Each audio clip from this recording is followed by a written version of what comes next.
a few issues technical wise, not at this end. First and foremost, Colin, team lineup, what do you think?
Neither did we, and Kevin helped us out.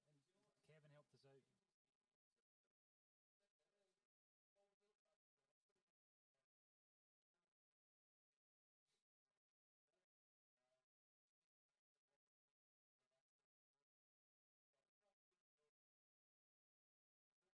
Hungarian football, Colin, I always go back to the great Jock Stein, the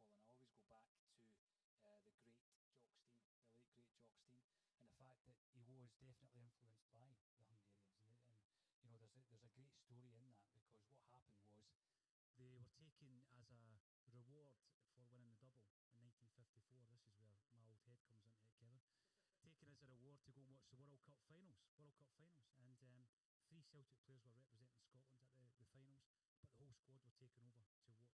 And even then, Stein was a great student of football, and he was very impressed with the Hungarians. So the Hungary influence goes right back into the Celtic history.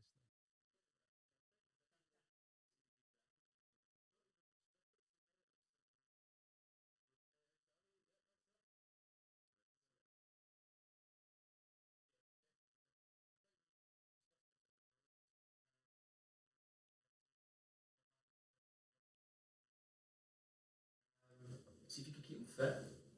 He'd be worth like 40 million. That's a bold one. Listeners, honestly, I think he's that good. He just doesn't play. He just doesn't play anywhere near enough. Is El Hamid worth 40 million when fit? If you could keep him fit, if he could stay fit, if you heard his career stats, the amount of games he's actually played before he joined Celtic, it was ridiculously low. I think he had a very serious car crash. Did he? Which kind of ruled him out for quite a period of time. But yeah, you're right. He's been fairly injury prone since he came here. Yeah. But if we can get him a run of games, he's my first choice at right back. Very talented. But what I did, Colin, is I gave my predicted 11 earlier on today when I was speaking to Jim Simonetti. It wasn't a great deal different from what started, but the formation certainly was. All I would say at this time is we are really relying on the technology elsewhere to make sure that this happens and we can actually see the footage, because we've been set up here and unfortunately we couldn't actually see the game for a wee bit. That's why the broadcast was a little later than expected. But thanks for joining us. If you've got any comments to make, please do so on Twitter, Facebook and YouTube. We will be here all night, and afterwards as well we'll be looking at the halftime analysis and post-match. But the team I would have lined up with would have been three at the back, but I guess the Edouard injury has put paid to any plans Lennon might have had. It's an interesting one, because obviously we've got the game with Motherwell coming up on Sunday, and we've kind of discussed at length the scenarios behind that. But what are we resting Edouard for if he is injured? If you can get something out of him, especially when it's a one-off tie, would you not be just half tempted to put him on the bench? I certainly would expect him on the bench. I think there was a period last season, Colin, whereby Edouard was desperate for a rest. You could see it in his body language. He seemed a wee bit leggy at times. And perhaps they are looking at the fact that Edouard, depending on how everything goes, they might be in a catch-22 situation with that, because there's a lot of speculation around Edouard's future. Are they protecting him just in case? It's an interesting one. Obviously, today Motherwell have rested David Turnbull, He wasn't part of training, and by all accounts, he could potentially be watching this game in the stands with his agent tonight, from what I'm hearing. So sometimes that happens, players get rested, but I'd like to think they would be able to keep Edouard this season. Myself and Kevin were kind of discussing this earlier. We're saying if someone was to go this season, it would probably be maybe Ayer or Ncham, probably not Edouard. No, yeah, I think I don't think Edouard wants to go. I don't think he's desperate to go. I've seen players the last sort of 6-7 years. See when we get the big money, the ones that are going to go for big money. Sometimes you can tell in their body language. See, a month or two before they're going, they want away. Like Van Dijk wanted away. He wanted away. I don't see that in Edouard. I don't think he's in any rush. I think he'll go next season, but I don't see any rush in him right now to go. I think if we are going to sell somebody for a lot of money, it might be Christopher Ayer if we can get Shane Duffy and maybe somebody else in there. He seems, there's been more sort of word about him maybe wanting away. Maybe his agent's been saying that, but there seems to be more movement from him than Edouard. I mean, I hope we don't lose either of them. Certainly hope we don't lose Ncham. It's been interesting. He needs to play. It's been an interesting start, guys. I mean, Ferencváros have certainly came over and tried to get a grip of the ball early on. I feel we're still lacking. Like, the ball went out wide there to Taylor, and when you're looking in the middle, there's just no one that he could kind of hit with a cross. No. And I feel as if this could have been a game for Albion Ayeti to sort of put his stamp on the team and put his name down as that second striker. But during the week there, Colin, there was a lot of talk about Taylor, following the weekend's game, and whether or not we need to strengthen at left back. That seems to be a position that many fans think we need to strengthen and buy a first pick with Taylor as a backup. Would you subscribe to that? Yeah, definitely. I think I've maybe ruffled a few feathers earlier on when I said that Aaron Hickey would have been a waste of a signing, but this is not a year for project players for me. This is a year where if there's a gap to be filled, it just gets filled and that's it. And I don't think Aaron Hickey would have come in and been the first choice left back. It's an interesting one. But I mean, Barry Douglas is one of the names that's out there. Kevin, is there anybody else you could see probably filling in at that left back slot? Again, it's going to be whether you can get somebody in. Are you going to guarantee them first pick? And if not, then I don't know. I've actually been quite impressed with Taylor since we've come back in the last sort of month or two pre-season. I think, but what I was saying to you earlier in the car, it's really difficult judging Celtic left backs on the games that we played so far this season because they're not actually being asked to defend. You're judging them more on going forward, and I think Greg Taylor's got a fantastic ball into the box. He's had a few assists already this season, but towards the end of last season, I could definitely see room for a proper number one left back to come in there. The thing is as well with Greg Taylor, he's made that jump. He's moved from Kilmarnock to Celtic, and moving from a sort of smaller SPL team to a big team, it can take a while to bed in, and you've seen that Taylor wasn't originally the first choice with Bolly Bolingoli there, but now you're seeing sort of what he's got because he is playing week in, week out. I think eventually Celtic will want to move to a 3-5-2 system, and I just don't know whether he's a fullback or whether he's more of a defensive kind of left back. When we're talking about formations, and again, it comes up time and time again, particularly after a match has been played, Colin, I think the ideal scenario, and one that Neil Lennon isn't far away from, is having the ideal personnel that you could adapt from 3-5-2 to 4-4-2 and all the permutations within. And I think that's what he's looking at. So we definitely need to get another left back in. We probably needed to anyway, even before Bolingoli, because he was never going to be the answer as a first or a second choice, really. So I think the Aaron Hickey scenario, we spoke at length today about it. It's not happening. He's not coming to Celtic. No. Barry Douglas has been mentioned. There's other players I'm sure Celtic will have an eye on. My disappointment is in terms of a player who could just slot in there that you've already got coming through the ranks. Yeah. I don't know how many of those types of players we've got and whether or not we can risk it this season. It was quite interesting in pre-season when we were looking at that left back position because we ended up playing Kerr McInroy in there, who is actually a natural defensive midfielder. He's not a left back. We also moved Scott Robertson out there in one of the pre-season games. Yeah. So there is a left back in the. Oh, what a strike! and we are 1-0 behind. I was just about to say, it's quite clear that the standard of the opposition is vastly different from last week. And then he cracks one in from distance. Now, we've spent a lot of money on a new goalkeeper. He's not been tested a great deal. I know he conceded against Kilmarnock, but he was tested there and beaten. That was a tremendous strike from all the 30 yards. Brilliant. Nobody closing them down. Yeah. You could tell in the last few minutes they've just come right into this game. This team aren't mugs. There's a massive, massive step up, as you said, Paul. It's a massive step up from last week. If we don't get our act together now, this game could be over, and that's Champions League football away. There's no second leg to try and pick it up. I know, it's game on. Yeah, it's really game on. I'll be fair to the player. That is a fantastic goal. That's in the side net, and that's not even in the back of the net. That's in the side of the net. There's no goalkeeper's going to get to that. It's a fantastic hit. Oh, there's no doubt. 3 Celtic players on the edge of the box, and not one went to close them down in time. And that seen this a couple of times last season where we kind of we almost needed an opposition to come at us and shows that the game's actually on for us to waken up and do something. Unfortunately, this time we're not going to get another chance in a second leg to pull this back. So it's either get a grip now or doom and gloom. Maybe we'll make up for the lack of show at the start with a bit of extra time this evening. Possibly, Colin. I mean, and we'll be here right to the very end, no matter how long that takes. I would say, looking at that as Celtic fans, as trying to actually analyse the game, I always look at what we could have done to prevent that. I'm not sure I would criticise the goalie. It was a cracking shot. But as you say, Kevin, did we close the guy down quickly enough? No, definitely not. There's 3 Celtic jerseys around about him in the vicinity, and you can see that space was there for him to strike. But we did that against Hamilton as well. The Hamilton goal came from the fact that we didn't close down. And when we did close down, we threw the leg out, and that's when the ball deflected past Bain into the back of the net. So it's part and parcel of Celtic's defence this season, and even though we've not really been troubled, we haven't looked the most solid so far. No, and again, we're chopping and changing the defence, Colin, which, again, I would much rather we had that settled defence already. We knew who our best defence was. I mean, Big Ayer's back in tonight. I was looking at a 3 at the back, but we're playing 4. I think El Hamid is an excellent player wherever he plays, but I like him better at centre half rather than on the right, even though he's good at attacking as well.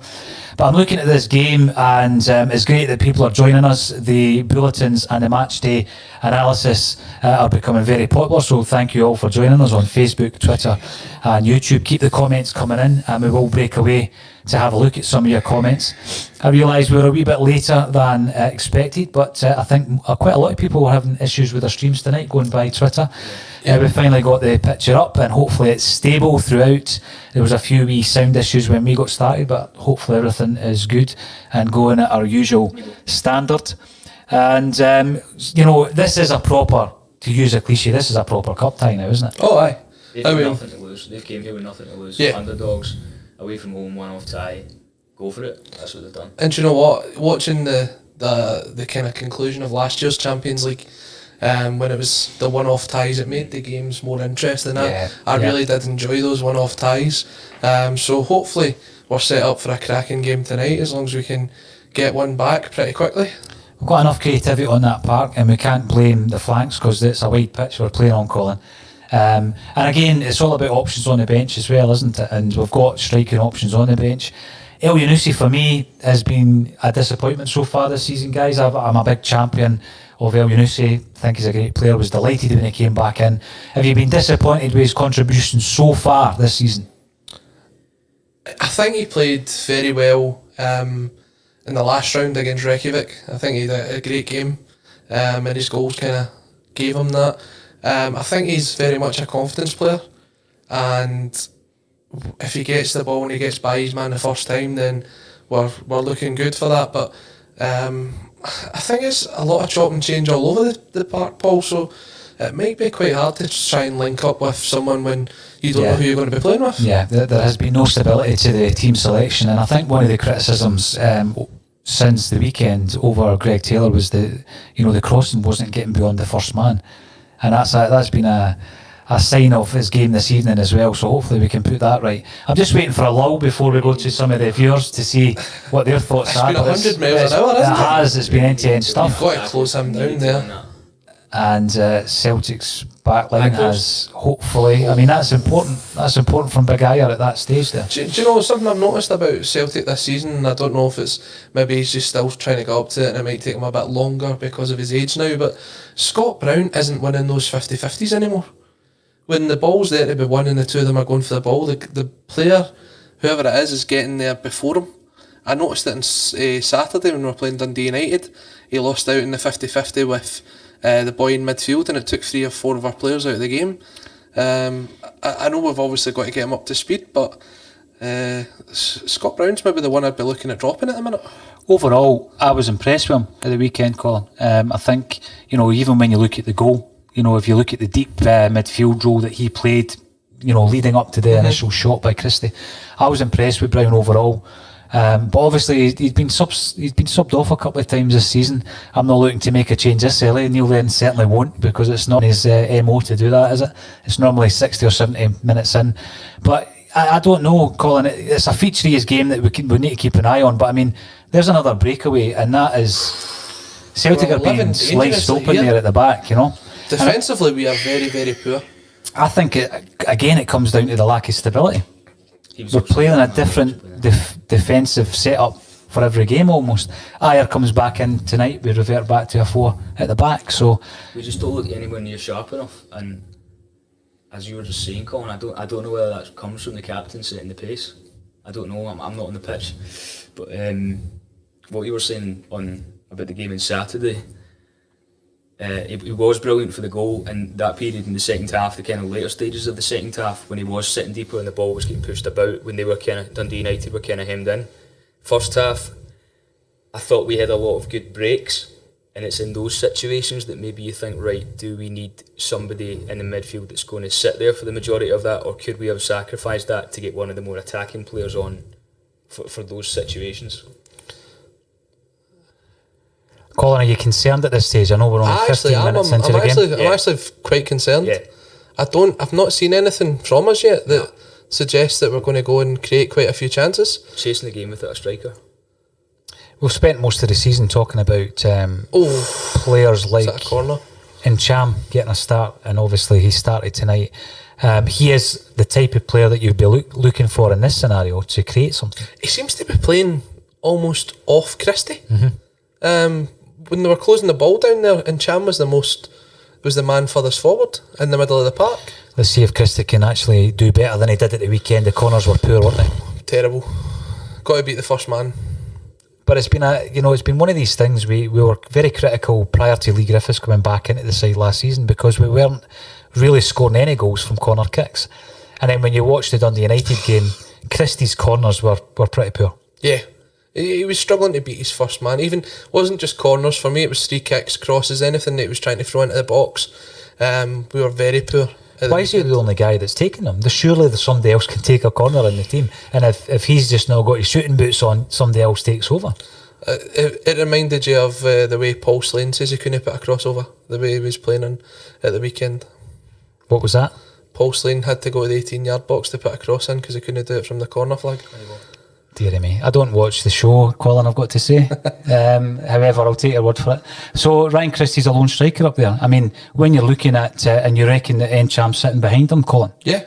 And here's one for you.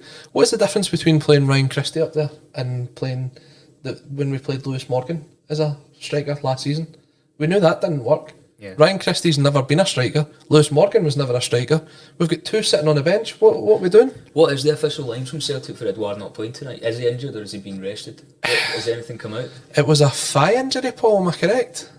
So completely ruled out, or they just sort of not taking any chances? Well, it's a strange one, Kevin, because I mean, the reason given for Griffiths, I'm not calling anybody a liar, but sometimes you look at the reasons given for Griffiths being a calf injury and you just never know. But I am surprised, like Colin said, that he's completely out, even though we did have a comment earlier on from Gary Doonan saying that he did take some tough treatment at the weekend there, and it could well be Callum Butcher was terrible at the weekend with him. He wasn't being protected though, Colin, going back to one of the podcasts we did earlier this week. There was no protection from the referee. There's no protection at the minute in Scottish football, and I think that it's not just Celtic, I think it's all across the league. When you look at some of the tackles that's went in so early this season, I think the fact that the crowd's not there has sort of swayed the referees' decisions for a lot of them. There's been a couple of ones, I think even in Rangers games, where there should have been a red card for the teams that they were playing because of the tackles that they're throwing in. Referees are obviously they only get one look at it. We get 1,000 looks at it, but even some of them, you're going, if you can't see that first time, then the ref can normally tell from a crowd's reaction if something's a lot worse than it maybe is, and that must play a part. I tell you what, I'd be interested to kind of work out what you think the crowd reaction would have been to going behind so early. Well, the thing again, watching this, I know it's at Celtic Park, you would think Ferencváros were the home side. Yeah, I mean, there's another slack pass from Brown so there. Comfortable on the ball. They do. Yeah, They certainly do. Very comfortable. Even the way that the goalkeeper's coming out 40, 50 yards and, starting the attacks. We look so sluggish at the back. We look like this is the first game we've played this season. I would be half tempted to try and go 3-5-2 now. It reminds me, see the Rosenborg game was a couple of years ago. We went 1-0 down. Even the Athens game, and the Clues game as well. It's just they've got that kind of. It seems to be at home. We're waiting on a team to come to us rather than taking it to them. I know, like you say, Colin, it's one of the things, we're going back to the formation, we've got the personnel to change it if necessary. Yeah.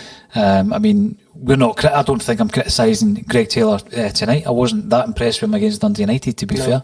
But then it's been a state of the play down the left-hand side. I was far more impressed with James Forrest when he came on and played on the left. But if you look at it, everything that we've done so far in this game has went down the left-hand side. Yeah. It's went down Greg Taylor's side. But I don't see who's out there supporting him. Well, it should be El Yunusi, and here he is, hopefully getting a ball in.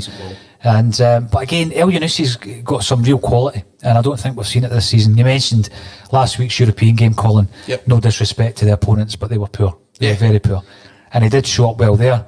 I think he might have played quite well against PSG in pre-season, but now it's the real deal. This is where we need your £16 million player to show us what he can do. We're 1-0 down. It's an early goal. You're at home. It's a one-off game. We need to win this. Simple as that. Yeah, I think you can't wait to 60, 70 minutes to make the changes here tonight. Speculative efforts from far out is what we are. At this moment in time, not even 20 minutes in. Paul, what's in the box? What's in the box? Exactly, what's in the box? No target man. Well, we're not playing with a recognised striker. What do you think is Lennon's thinking behind not playing a striker tonight and having to on the bench? You would have thought after the weekend, Ayeti is just the absolute stick-on to come in if Edouard can't play. I know. I mean, dare I say, the League Cup final, remember how agonising that was to watch, playing with Morgan up front. And so it's been done before. Lennon has done this before in a big game. We do have the options on the bench. If it's not working at half-time, do you make that change? I know Lennon generally doesn't make changes at half-time, does he? No, but there's no way we can take a risk here tonight. No. We shouldn't have took the risk of going without a striker in the first place. If Edouard was at all fit to play, he should have played. If you had to go with Ayeti or Klamala, it gives you at least something to hit up here. Yeah. We're playing the ball wide and then there's no one in the middle. You're expecting the guys like Ncham to burst forward from midfield, but then if we lose that ball, Ferencváros are coming at us on the break and they're looking very dangerous. Well, we did get the kind of inside track on Ferencváros from Kevin McCluskey during the week, and he did say they were a handy team, but he expected Celtic to win. He thought it was in favour of Celtic 60-40, but he was expecting Celtic to score first. It's not happened. Where are we now? I think it's 60-40 in their favour. They look a better side at the moment than Celtic. Well, definitely. I mean, they've created more chances than Celtic have. Well, if I say chances, I mean gilt-edged chances. Celtic have been kind of restricted to shots from outside the box.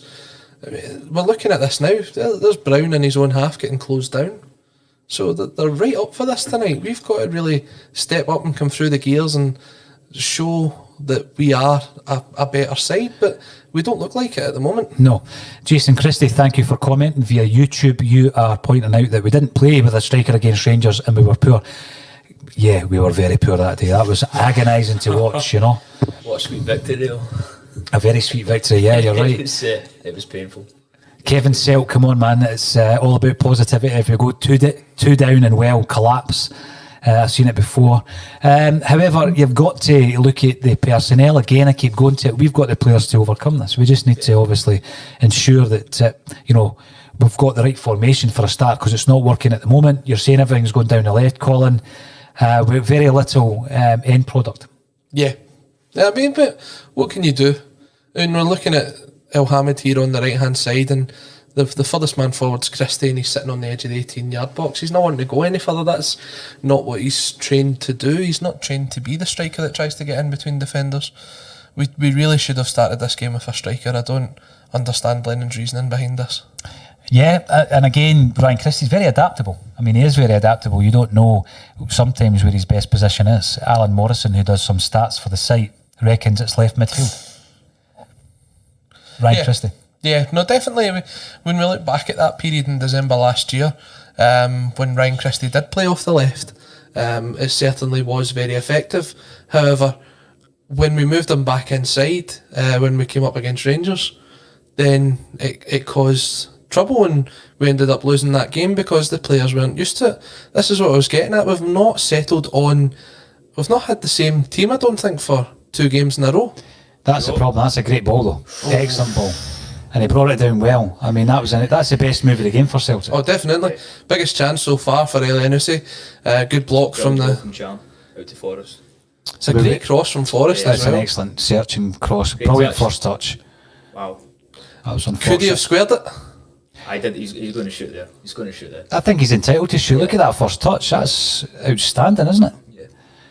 But we're looking for a better delivery from Christie in positions like this. Big Christopher Ayer has got the height, and hopefully we can keep the pressure on. That's enough in that. We've obviously been looking at this game with no sound, so I'm guessing the black armbands are a tribute to Pat McCluskey, who passed away just a few days ago, Colin. Yep. And I had the pleasure of speaking to Pat when I was writing my first book, an absolute gentleman. And I was saying earlier this week, he played in 2 European Cup semi-finals for Celtic. Astonishing. Imagine players having that record nowadays. It would be lauded as heroes. And there's probably quite a few fans probably from my generation that did have to look up and see who he was. Yeah. So it's crazy when you think of that. But it's true to the Celtic tradition, anytime we do lose one of our own, they are always remembered fondly, and always respectfully as well.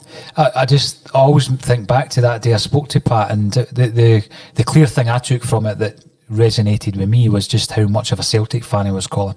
And then speaking to guys who played alongside him, like George Conley and Andy Lynch, who had so much respect and time for him. And it's a shame because a lot of these players are no longer involved in the game, so there is a generation who might not even know who they are. This is a man who was involved in the original 9 in a row, back in the 60s and 70s. So rest in peace, Pat McCluskey, and thoughts and prayers with all his friends and family out there as well, because he'll be sadly missed, as is all the Celtic players when they pass away, Colin. Yeah, I seen a lovely tweet from Kenny Dalglish. She doesn't tweet very often. So when someone of his ilk tweets, it shows how much the man meant to Celtic. So, as you said, condolences and best wishes passed on to the family. Oh, yeah. And now we're looking at this, that we're getting a few comments coming in because there's loads of people talking about how Celtic are in disarray, and Jason Christie's telling everybody to calm down a wee bit. We're only 20 minutes in. How long do you leave it till you change it? Well, this is the big thing. I mean, I look at the changes Neil Lennon normally makes, and you're generally looking at 60, 70 minutes in, aren't you, Kevin? It's too late to do that here. Yeah, I mean, I'm going to stick to that. It's not quite panic stations yet. You say he's not sticking to it. We don't know that yet. What I like about Ayer, and I think I said this at the weekend, Colin, is that when he picks that ball up, he doesn't always rely on a long searching pass, but he gallops and he makes up 40 and 50 yards. Going back to his midfield days, I guess. Yeah, definitely. He's made his way back through the field as he's developed as a player. He was a striker at one point, so... You make it sound as if he's about 35. going back to his midfield days, he was a striker at one point. He's 22. Yeah, he's younger than me. Well, that was well played, backtracked by Scott Brown to slow everything down, but going back to the point you made, there was two 50-50s there with Bruin, and he lost the second one, hence the break. Neil Harris just been booked. And he was on the back foot, and he worked well to get back, Colin, but I take your point, that was a case in point there. We've always said there's going to be a time to phase Scott Brown out of the side, and the more mistakes like that he continues to make, I think the quicker it will come. I still think there's a place in the side for Scott Brown, but when we look at when we talked about Tom Boyd the other week, Paul Lambert as well, I think was mentioned. Paul Lambert as well. Yeah. These were captains that never necessarily started every game, but having their influence within the dressing room was obviously a big factor. It was key. So can see that happening with Scott Brown at some point as well. Well, we do have a few messages coming in. Bruni looks off the pace again tonight, says Francie W. Hopefully you're doing well, Francie, wherever you're watching the game, but you're commenting via YouTube, so welcome back to Celtic State of Mind. It's an absolute pleasure to be joining you this evening remotely. We're watching the game like the rest of you. We're a wee bit worried about the link not working, but thankfully Colin with his technical skills got it up and running. And it was only our own sound that I had to sort out after that. So if you do see us disappearing from time to time, there might be a wee technical issue there or a glitch. Was that the Royal Wee, Paul? The Royal Wee, Colin, the Royal Wee. Another thing about Forrest, I thought Forrest was very effective when he came on at the weekend. He seems to come in for a lot of criticism, Kevin. You know? He does. He's a brilliant player. I think my view on James Forrest is that he's been phenomenal for Celtic, but see when he's not on his game, he's worse than a man short when he's not on his game. Whereas there's some players that you get, see the likes of Christie, for example. I know people were saying he wasn't brilliant at the weekend, but he never hid. No. He always wanted the ball, even if that meant putting it in the stand one more time. He always wanted the ball, and I think sometimes if James is not on his game, you don't see a lot of him, and I think that's maybe where the criticism comes from. But he'll always pop up with a goal or an assist. Quick question: how tall is Ryan Christie? Somebody who's watching this online might have the opportunity to check that out. Yeah, so why are we playing high balls into him? He's not a target man. Going back to Forrest there, this is the type of game he's going to pop up and score a goal, Kevin. This is how important he is to the squad. I like the fact that he goes about his business. He doesn't have the whole social media kind of persona. Some players do have that. He gets on with his business. But I think you're right in what you say. When he has a bad game, he has a 4 out of 10. Yeah. And the fans do home in on it. He's one of our own, but there's other players who have been in similar scenarios who don't take the same level of stick. I'd love to see Forrest scoring before half-time. I'd love to see anyone scoring before half-time. Can't finish that. Did he try and backheel it in? Tried to backheel it in. To be fair, I think it was the only thing he could have done. I think he might have won a corner from it as well. I think the defender done well there, just to get in front of him. This is what we should be doing. We should be getting the ball in low and hard, because Christie's not exactly a target man up there. Christie was good. You know, he did everything that a striker probably would have done in terms of where he was in the box. Joe Porter, this is torrid. Tell me that's the game and not this broadcast that you're talking about, please. We'll take both. Thanks for joining us again, Joe. It's always great to see you getting involved in the chat. 2 good moves from Celtic, though. I mean, I agree with you there, Kevin. It didn't look as though he was showboating. That was the only thing he could do. It was slightly behind him. But that's 2 moves in the last 5 minutes, so that's promising for me. Yeah, definitely. I've got no doubt we're better than this team. It's just we're now starting to impose ourselves on the game that we should have been doing from minute 1. Yeah, definitely. We allowed them to take control of the first 10-15 minutes. You've got a question about Che Guevara and his Irish links. You've got a question about the height of Ryan Christie. The man who will come on and tell you the answer is Lawrence Connolly. So thanks Lawrence. Christie is 5'10". So he's the same height as he's the same height as me, and I'm not going to try and win a header against 2 6'4" defenders. Henrik did it. Henrik's one of a kind, though. Henrik had an incredible ability from a standing position, Kevin, didn't he? Oh, unbelievable. If you look, I know it's a hard topic to talk about, but when you look at the goals in Seville, if you actually slow motion that down, the leap and how long he stays in the air, it's incredible, absolutely incredible. You know, another player, and this is maybe one for the Celtic dads, another player who was great at that was Dixie Deans. Not a particularly tall player, but he could just hang in the air, Colin. I'd heard that, actually. Yeah. And you know the partnership you actually remember, and it was before my time, I've got to say that. Really? Dalglish and Dixie Deans had a great partnership, and Dixie Deans, a lot of that was aerial prowess. But keep the comments coming in, and a brilliant observation from Kevin Sell. Ayer driving forward is good. That's what some others could show some steel and passion, effort required. I love that about Ayer. So, but he's doing that as a centre back. So if we lose the ball, it's an issue. I'm looking for someone like McGregor or Brown or Encham to be doing that, knowing that there's someone behind him if he does go on and lose the ball. Colin, although Christie is the same height as you, Lawrence Conley reminds you that in fairness he can jump higher than you. Yeah, he can. But when you're looking at that Lawrence has been watching me playing sevens, I think. Is he? Do you still play sevens? Still playing sevens. Well, Kevin, tell us about your own issues with playing football and what's happened to Honestly, you. You've been in the wars. Broke my ankle last summer. Had 6 months out. Played maybe 2 games over January and February. Obviously lockdown happened in March. Had my first game last week back. Ripped the ligaments from one side of my foot to the other. So I'm in crutches for a while now. So You're an absolute trooper, by the way. And it was on the other foot as well. Was it? So no luck. But are you going to come back? Is this it?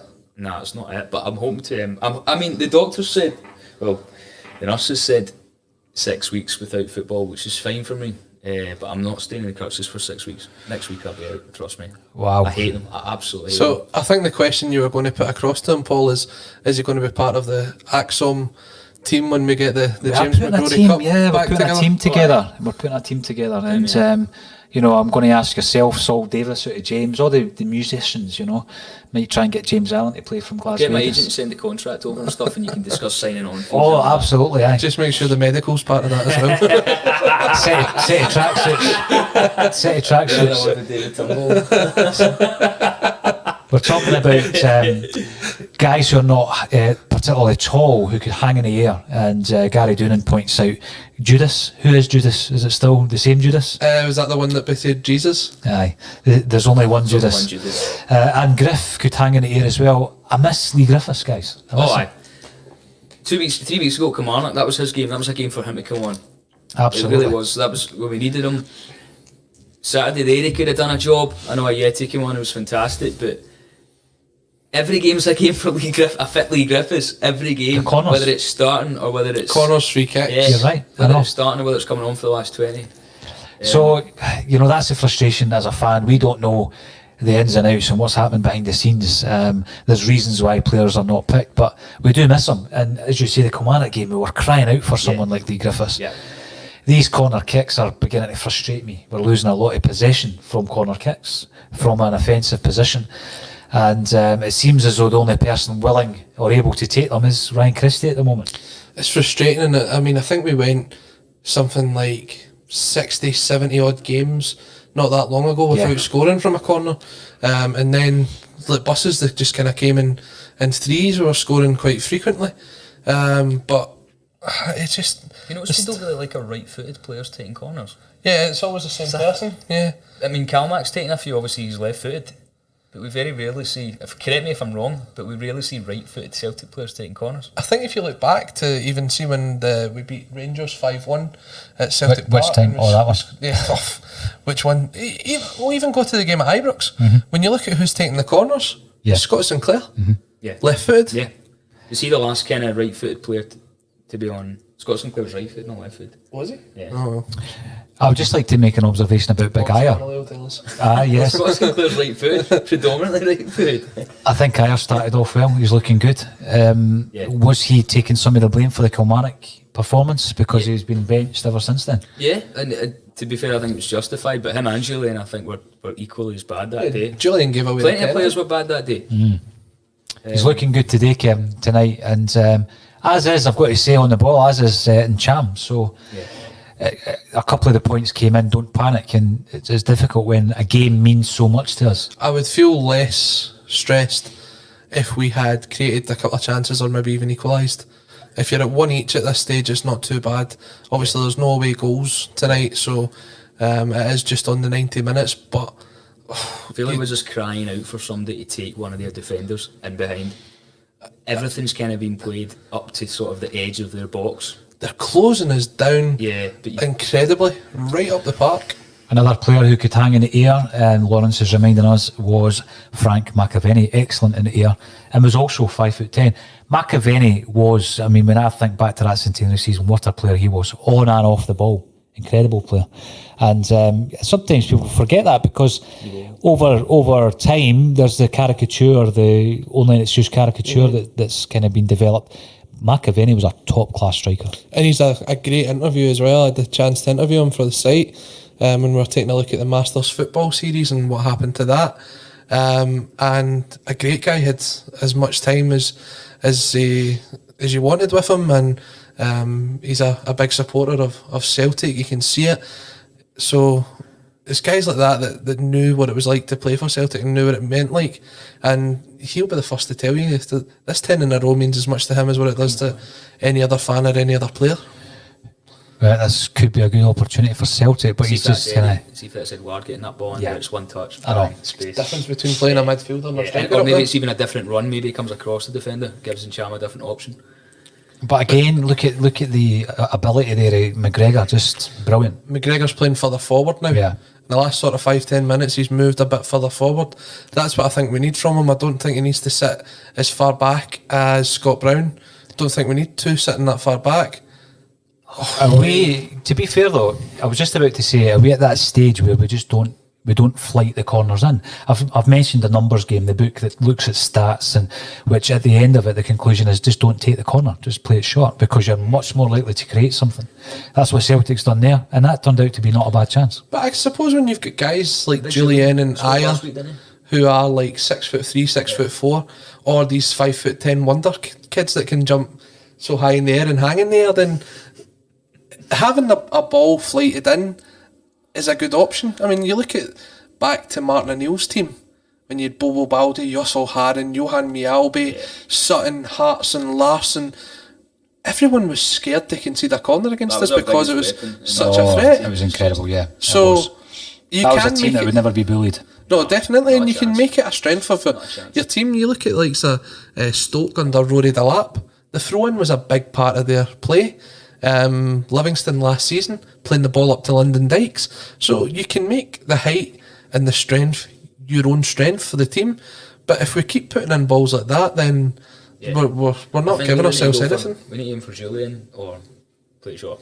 Yeah, I mean, I don't like to come on here and praise players from the other teams, but when you look at some of the crosses that's coming over from the likes of Borna Barisic and Tavernier, they're finding the players, and I think that's where we don't do that so well, is we don't actually find the players with a cross. It's just a kind of aimed ball into the area. That was a bad tackle. And we've got a comment coming in again from Francie, who loved watching Dixie Dean scored a hat-trick in my first Hampden final. Which one would be the question? Against Hibs. They scored twice in the final, didn't they? Dixie Dean's. 2 hat-tricks? He scored 2 hat-tricks in 2 finals. Yeah. So which one was that, Francie? Going back a few years now, you've obviously seen good and bad and a few ugly in that period as well. And that's so just not tonight. Well, that's such a belter of a strip they've got into. It's nice. Did somebody post on Twitter the old 1994 strip that they had, and it was the same Umbro kit that Celtic had? Was it not Kevin? It was Ferencvaros, so wasn't it? I think so. Yeah. Kevin's actually he's tweeted quite a lot of stuff, and he's gone down as the Hungarian football expert, and we're delighted to have him as part of a Celtic State of Mind team. Excellent, well played. That was brilliant. We've had quite a few shots go just past that post. Yeah. Elyounousie's really grown into this game. I think he's been listening to you. Well, I'm a big fan of Elyounoussie, Colin. Yeah. You know, I've been really disappointed with him this season. That's excellent, that, you know, taking out 2 or 3 defenders. Does that take a touch? Is that a call? And not making excuses, but see, going back to the game against Kilmarnock when he really wasn't good. Did you notice how much they took their pitch in? Yeah, see that? I was on this. I've never seen anything like it. I know. From behind the goals and at the side, it was ridiculous. Everything just became so narrow. What I liked about the aftermath of that game, because obviously there was a lot of drama after it, Kevin, was they interviewed Alex Dyer, the Kilmarnock manager, and he was just absolutely a class personified. They were looking for a soundbite to get stuck into Lennon or Bolingoli. Sure. And he just wasn't giving them it, was he? He was brilliant. Do you know, I've got a worrying feeling that half time is going to come just too soon for Celtic. Well, only a couple of minutes to go. The last couple of minutes we really grew into it. I put a striker on at half time. But then you're looking at that, we are beginning to turn the screw. That was Elyounoussie again, Colin, as you say, he's coming into a game. Lennon might be quite enthused by the last 10 minutes that he's seen. I think that's the problem though. We're going to get into half time, then you've got to get back up and get running again. You've got 10 minutes maybe to get back into it, and then after that you're kind of getting to a stage of desperation of needing to get that goal and getting it quick. If you guys had to make one change at half time, who would it be? Well, Oh, brilliant. I think it's the biggest change you've got to make is bring on a striker, Kevin. You've got to bring on a striker. Take off. This is a question, and again, it's a question of formation. Do you take off maybe one of the back four, change to a back three, bring on a striker there? If you're bringing anybody off, Taylor then, if you were taking. My sub's Taylor. Taylor for he's had a lot of the ball, Colin. He's been up and down a lot on that left hand side. Yeah, although I can move Christie out there. Yeah. I would have go on. No, I would probably move to the back three. We seem to have managed to get this ball under control quite a bit, so I can't really see Ferencváros coming out and having a go in the second half. They think they'll be comfortable if they're 1-0 lead. They'll try and defend it. Yeah. Let's go to three at the back. Take Taylor off. Get a Yeti on. Let's put him and Lennon up front. Move Christie out left and see how we go on. Can always bring Klimala on later on. That's a foul. That's a foul. I think Lennon will no foul. I think Lennon will play it safe. I don't think he'll make that change until maybe 10 minutes into the second half, due to the fact that Celtic have kind of gained a bit of control possession wise, certainly over the last 15 minutes of the first half. I'd be interested to see the stats over the last 10-15 minutes. I don't think Ferencváros have seen much of the ball apart from maybe goal kicks here and there. Has their keeper made a save? Yes, he's made a couple. That's another great ball. That's excellent. Brilliant search and pass, and you're just hoping that Forrest gets a return, which he has, and if he can get it in, that's another potential chance for us. That's where you're missing a striker again. I think that the ball over there was perfect for someone to attack it. What are you, 8 yards out there?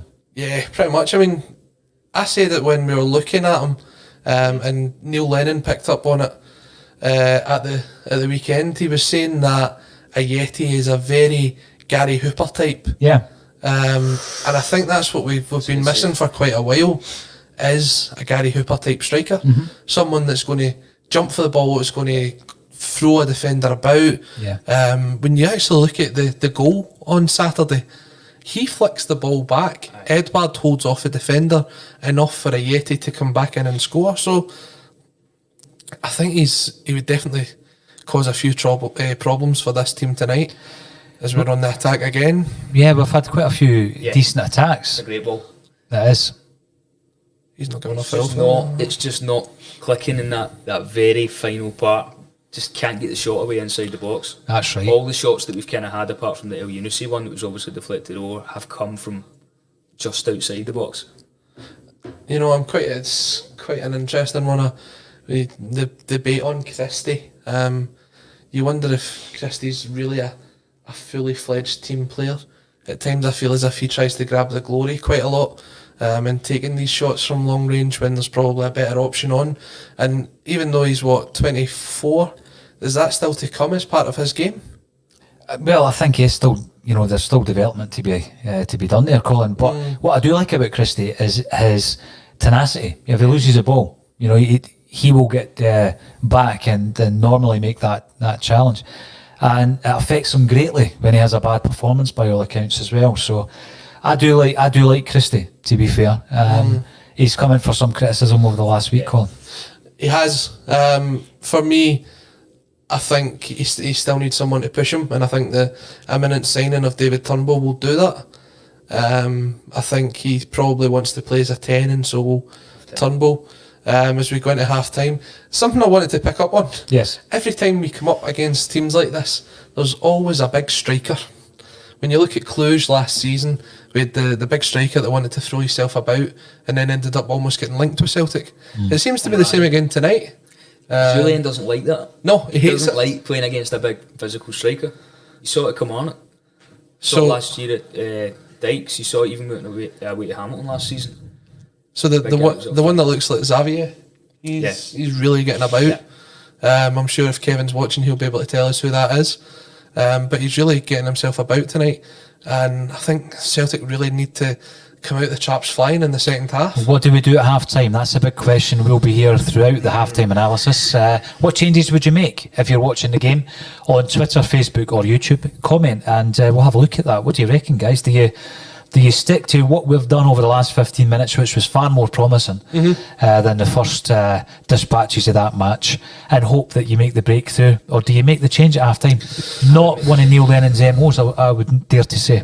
Make the change. Make the change. There's no reason why we can't play as well as we played in the last 10 minutes there, but substitute somebody, get a striker on. El said, by the way, I know we were giving us some stick at the start of the game. See the last 10 minutes there, he's really, really picked it up. Really grew into the game. Yeah, coming inside, getting the shots away, beating guys.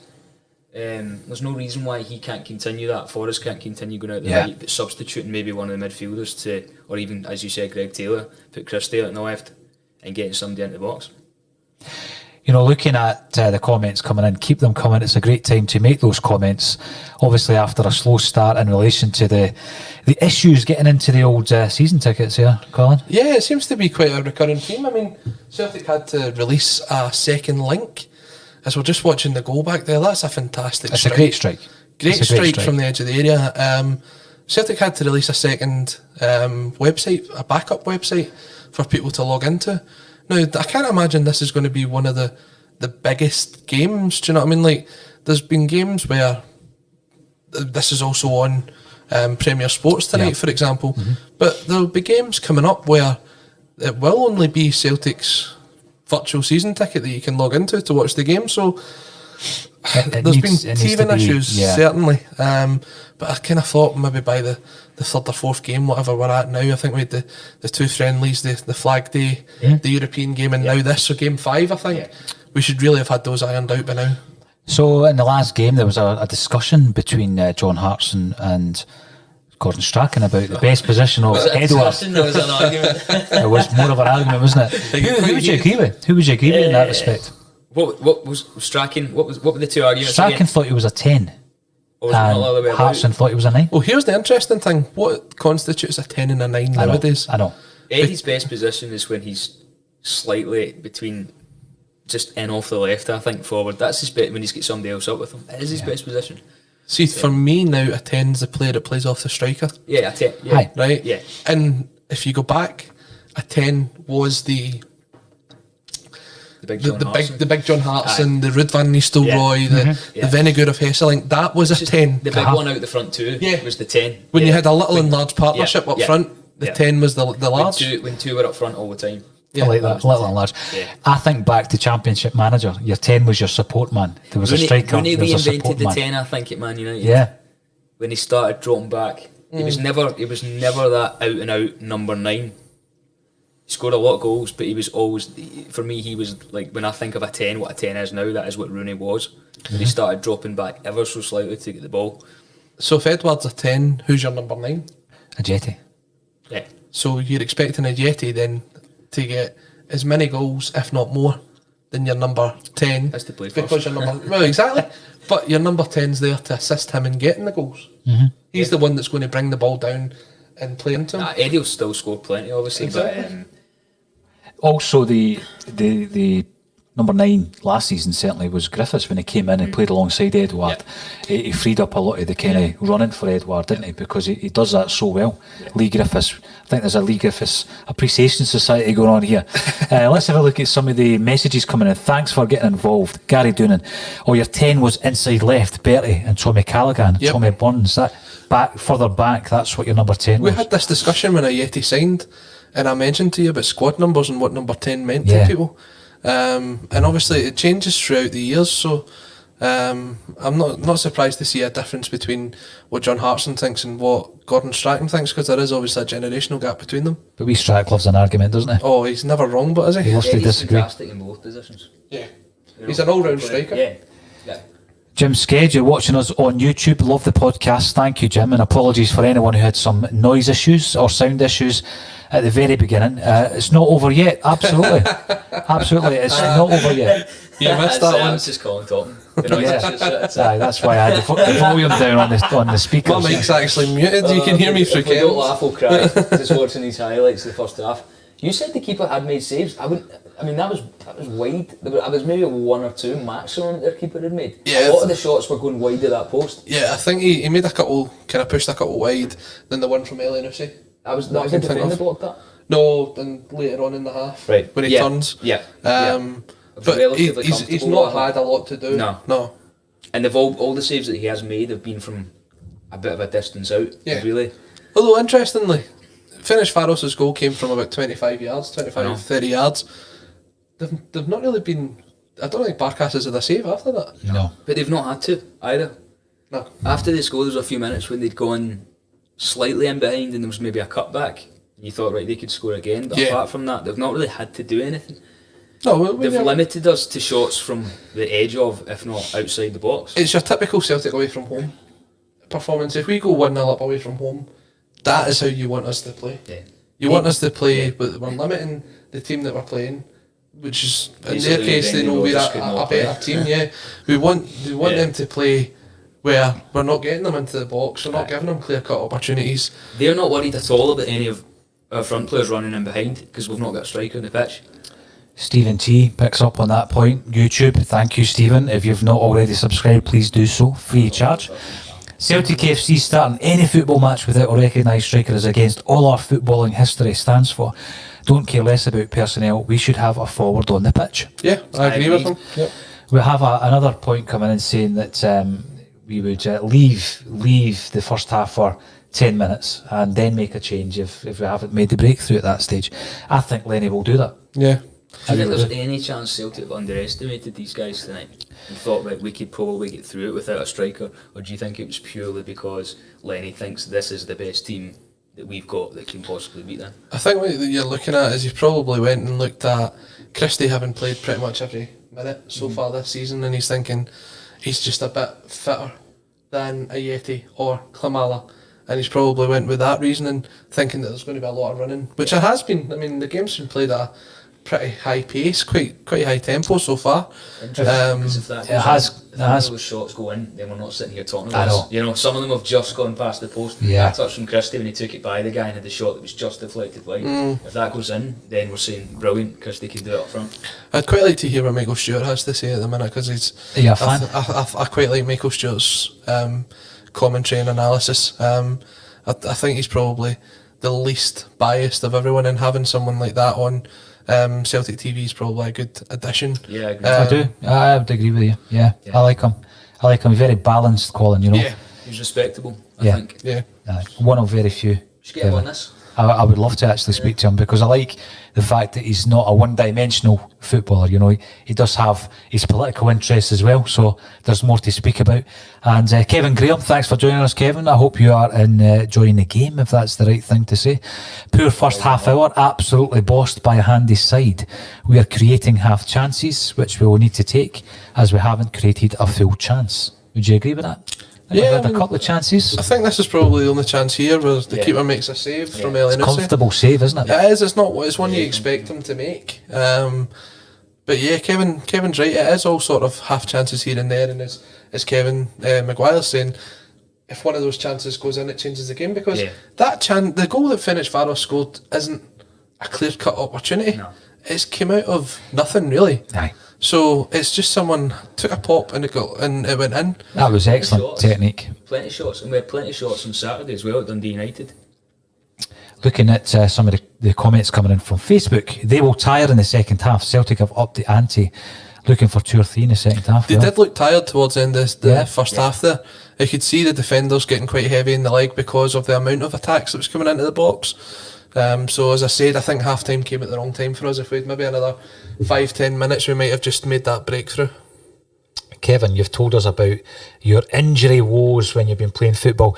How have you been in relation to your music since you were last on a podcast? Oh my goodness, that was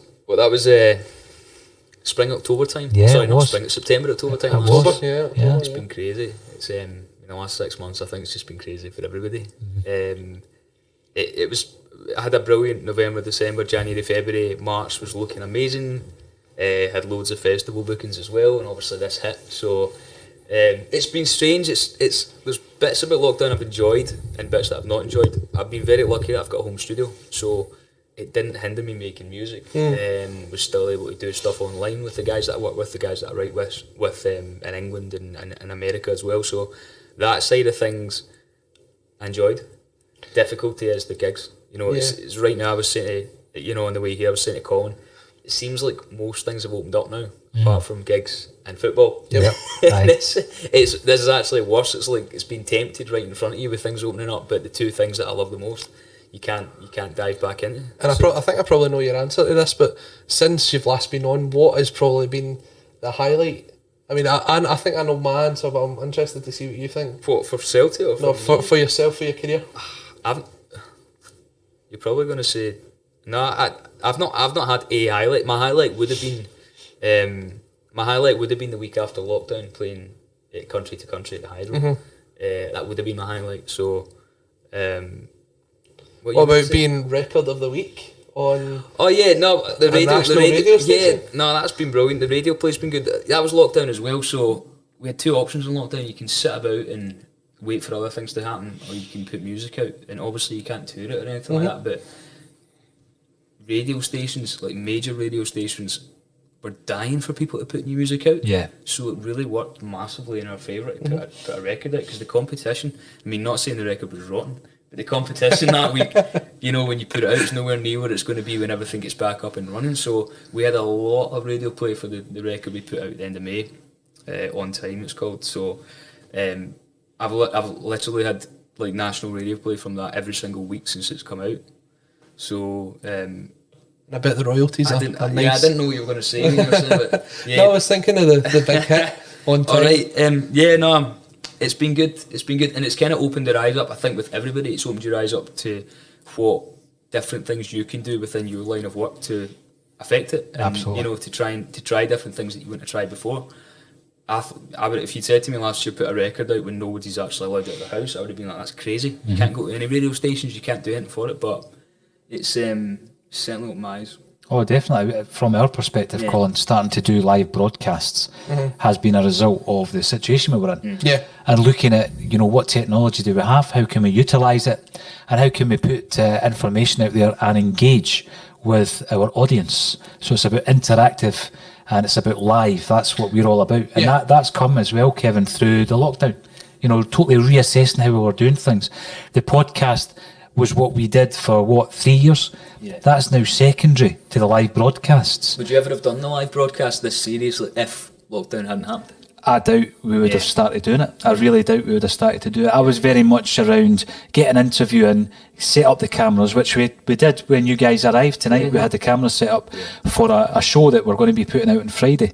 But no, is the simple answer. This has forced us into a situation, but it's a situation that we're enjoying because in the month of August we're heading towards 250,000 views and listens in 1 month, which is way up on what we were doing before. It's incredible as well, the opportunities that it's kind of that have arisen from it.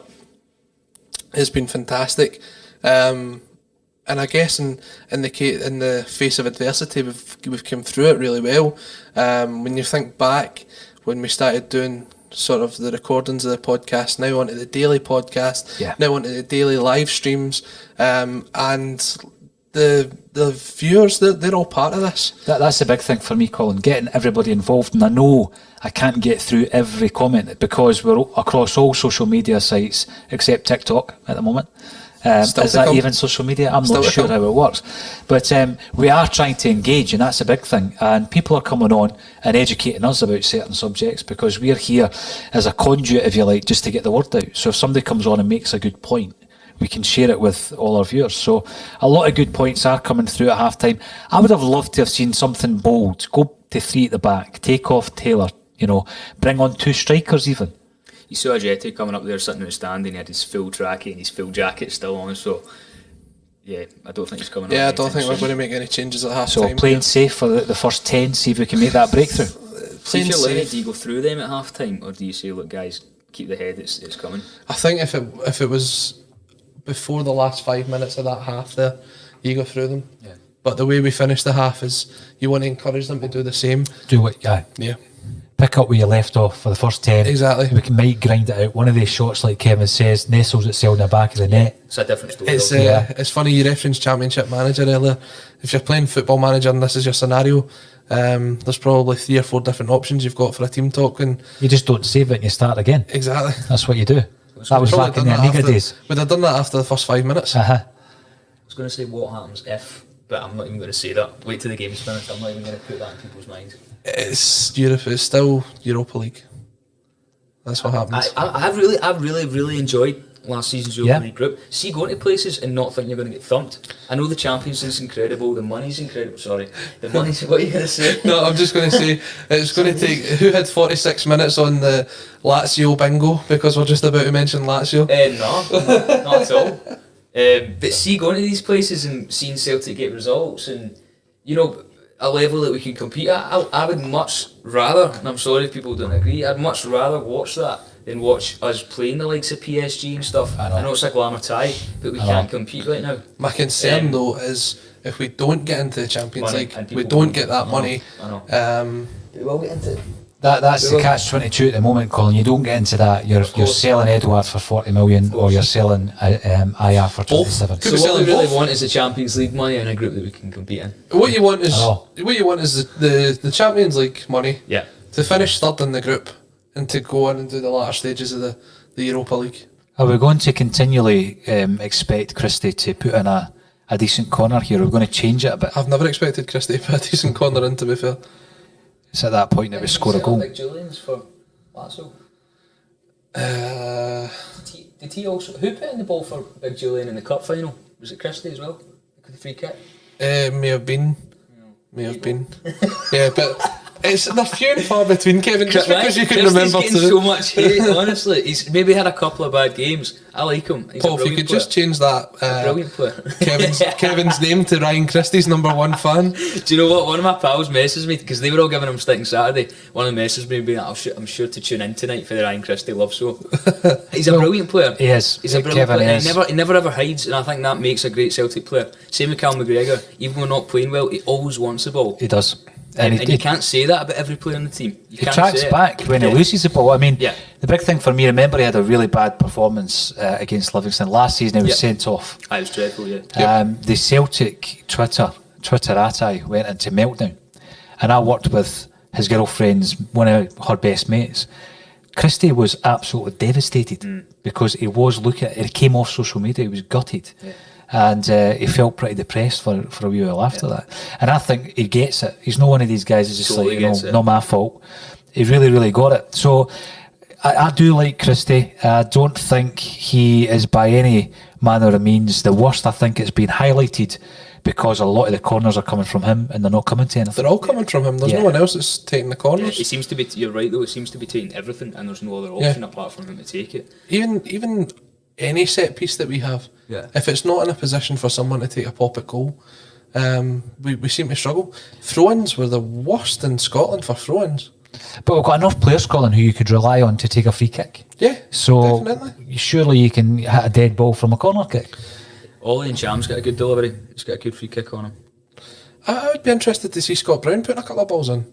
Really? Some of the crosses that when he lifts the ball, when you go back to Tynecastle. I know, he can find somebody. He certainly can. And he's not exactly going to be in there challenging for the ball, so it gives us an extra option going forward if he's the one taking the free kick. Well, we are on the attack. Unfortunately, at this moment in time, we don't know how that is going to end. If anybody's live stream has not frozen, then tell us how this attack ends. Kevin's just telling us it's on Ryan Christie's left foot. It's in the back of the net. Because at the weekend there, Colin, we did get quite a lot of comments saying that, we were commenting prior to the Celtic TV footage catching up, so we were a wee bit ahead. Sometimes it's the other way about, we're a wee bit behind. I've found that the Celtic virtual season ticket's about 45 seconds to a minute behind the likes of Premier Sports, which this game's on tonight. And when you comment to Celtic about it, they tell you it's streaming, that's the way it's meant to be, but not for the fact that fans are paying £550 a year for this. So what are people saying? Is anybody else's stream? Is anyone else's official Celtic stream running rather slow at the moment and buffering? have Celtic scored the equaliser and we just don't know about it. Quite a lot of people have given up on their way to the pub by the looks of it. Kevin Selt, thanks for getting involved. Francis says, keep the faith, Kevin. Absolutely. And hopefully by the time the Celtic stream gets back to normal, we will be on the attack, or perhaps even we will have equalised, because we were on the attack there. Kevin Maguire reckons that it was on Ryan Christie's left boot. We don't know what happened after that, but we're going to try and refresh it, and we'll get back to you as soon as possible. We are missing Eddie. I think you're absolutely right, Francie. Not only Eddie, but we're missing a centre forward of any description so far. And it's an unusual decision by Neil Lennon. I think we'll be looking over the next 5 to 10 minutes on making a change. What change do you think we should make out there? Comment on Twitter, Facebook or YouTube just while we try to get our live stream back up on Celtic's virtual season ticket.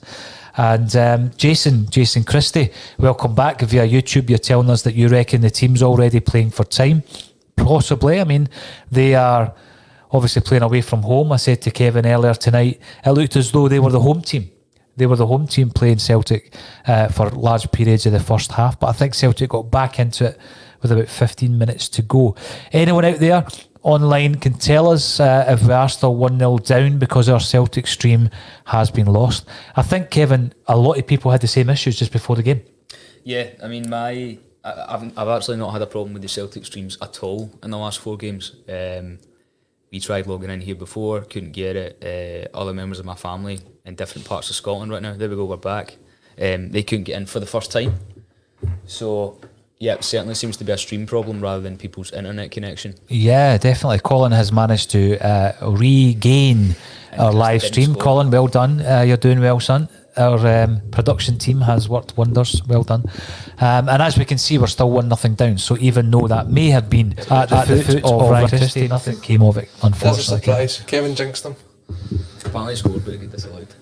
So how long did it take, Colin, before you mentioned the Lazio away game? 46 minutes. Anyone had that on the bingo card? Congratulations. I didn't mention it.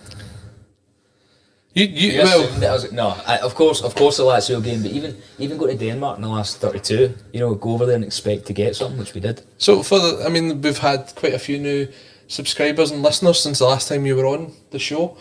It's 1-1. We've been informed our stream is now running behind, so you can have a wee fake celebration when Ryan Christie scores. Well done, everybody, for keeping us updated whilst we're having streaming issues. Could be having you on here. I'm getting texts, I'm getting everything coming through. Ryan Christie is a hero. I totally agree with you, Kevin. What a goal. Well done. What a strike. Who was it, mate? I take back everything I said. Oh, yes. Colin, mate, you've had a nightmare. Listen, ladies and gents, thank you very much for keeping us informed. It was a great finish, and unfortunately we lost our stream, but thankfully out there. It seemed like a really unorthodox finish. It was right down the middle, wasn't it? That was well played. It reminds me very much. It looked as though it was going high. It dipped late, didn't it? Yeah. Yeah. Brilliant technique. I think the keeper's maybe caught out by the floodlights here. The header comes off the head. I'll take it. It did look like an unnatural dip, didn't it? Yeah. So what do you do now? Do you go for the change? Well, what we try and do now is get back up to the stream that's actually working in real time, because we'll be getting kept up to date rather than the other way about. Is it people watching in Premier? Maybe it's Premier. It will be Premier. Yeah, because they will be. They're ahead. Yeah, they're Are they? broadcasting. What are we talking? 30 seconds? Well, from when you got that comment into when we seen the goal was about 30-40 seconds. Yeah. So, but Colin, you done well. Well done. Thanks very much. I've actually turned round the fortunes of Ryan Christie, so I think just keep the positivity. Right. It's been terrible. There was a lot of positivity coming from Kevin, has got to be said. Do you know what it was like? I know it was a deflection, but again, he's not hiding. He wants the ball. He wants to take shots. He's finding himself in that position time and time and again. I just wonder if it wasn't for the header, where would that shot have ended up? We're getting some messages coming in saying that those that are watching on Premier are about a minute ahead of us. Yeah, I'm not. Yeah, that's the case. I'm trying to think back to last week when you guys were in the studio watching the KR game, and one of my friends had Premier. The rest of us tried to watch it on the season ticket, and he's going, "Oh, great start!" And you're going, "I've not seen that yet." Do you know it would have been lovely if Celtic could have done some sort of satellite deal. Remember they used to have the old Celtic TV on the telly instead of the internet deal. I've got to say, I mean, we're not just sitting here slagging off Celtic TV. I think the other aspects of it, the punditry, you've already mentioned some of the figures on there, brilliant. has been excellent. Yeah. It's been absolutely excellent. It's just that streaming issue. Oh, there's nothing wrong with the quality of what you're getting at all. It's brilliant. It's excellent. When we're all going to be in the same boat is when there's a home game and it's not on TV. That's when we're all going to be in the same boat. But when something's being satellite TV'd, like Kevin said, it is always going to be ahead of a stream. Even us right now, as we're talking, when people are watching us, they're 15 seconds after what we're saying, they're seeing it. That's just the way streaming works. Nothing's going to be instantaneous. What about Absolutely. Ross County? Did you hear about Ross County doing the pay-per-view? I know, we're going to have to bite That's the bullet. going to crash.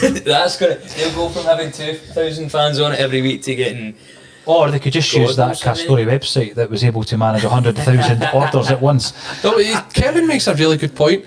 People's going to fork out £15 for this pay-per-view. And if that's the first time you're hearing how much the pay-per-view costs, I wouldn't be surprised if you spat out your coffee, because that is ridiculous. But they'll have that all over the world, won't they, Ross County? Yeah. That'll be an absolute massive money maker for So, them. I mean- and their system will not be able to cope No. with the thousands and thousands of... Yeah. They do use the same system that Celtic have with the production team. Is it Sunset Vine? Sunset Vine, I met the guys that run that actually, because they worked with the BT team, didn't they? Yeah, BT and Premier, yeah. So, Aye. and Michael Stewart's one of the commentators there as well. But when you look at it, Sky have viewing figures of about 100,000 to $250,000 for a Celtic game. Yeah. So say 10% of that actually goes and buys a pay-per-view. I know. I mean, times that by £15, say it's 25,000 to You need a 15. reliable Well, where do you draw the line Yeah. as well? Because Sky don't have the rights for Celtic all over the world, whereas this Ross County game, they might be selling that to supporters clubs in Australia, America. Is there a limit to where Ross County can sell this pay-per-view? I don't think so. If not, they could be Fair play to well them. over 100,000. We do criticise some clubs for their lack of marketing prowess, Put but it that that's- way, say it's 100,000, right, which is a rough figure. It could be a lot less or a lot more, but we'll take the 100,000 figure. That's £1.5 million. They would make off that Quick game. maths. Just a quick one, guys. And full respect to Phil Prophet, who's come on. He's a Dundee United fan, but he comes in peace. I stumbled across your channel last week. Good job. Hope you guys can pull another win tonight. I thought Christie was really good against us on Saturday. Well, thank you very much for joining us, Phil. That's great to hear. And we're delighted that Dundee United fans are giving us a bit of credit there. Maybe Phil can come and join us the next time we play them. Yeah. Oh! That was a fantastic volley from Incham there. People are now looking at it thinking, well, what on earth are you cheering about because we're watching Premier Sports? But yeah, that looked goal bound. It looked absolutely goal bound. Fantastic. Great play. Yeah. El Hamid and Forrest How linking good up is he really going well there. forward though, El Hamid? That is brilliant. I think I said in the bulletin the other day on the comment section, if we had a left back that was in the mould of El Hamid, we would be sorted at the back this season. He's solid at the back, but he's effective going forward. Yeah. Mr. Dudu Dahan, if you do have a left back in that ilk, please let us know. How well did Enchan do to keep that down? Played it down into the turf. Into Excellent. the ground, Yep. the wet surface as well, it's Yeah, bounced up. Celtic. Now, I mean, we're It's all now Celtic now, isn't it? Yeah. This Excellent. is This the is it. chance This now is to a go game. win the game. This is it. This is the period. And we're cutting through them. We're cutting through them time and time again. here's the thing. Do you go and make this up now then? Nah, Kevin not asked the right now. question. Kevin asked the question. Not right Absolutely. Now, were we critical of Neil Lennon in the first half? Possibly, for the way he started.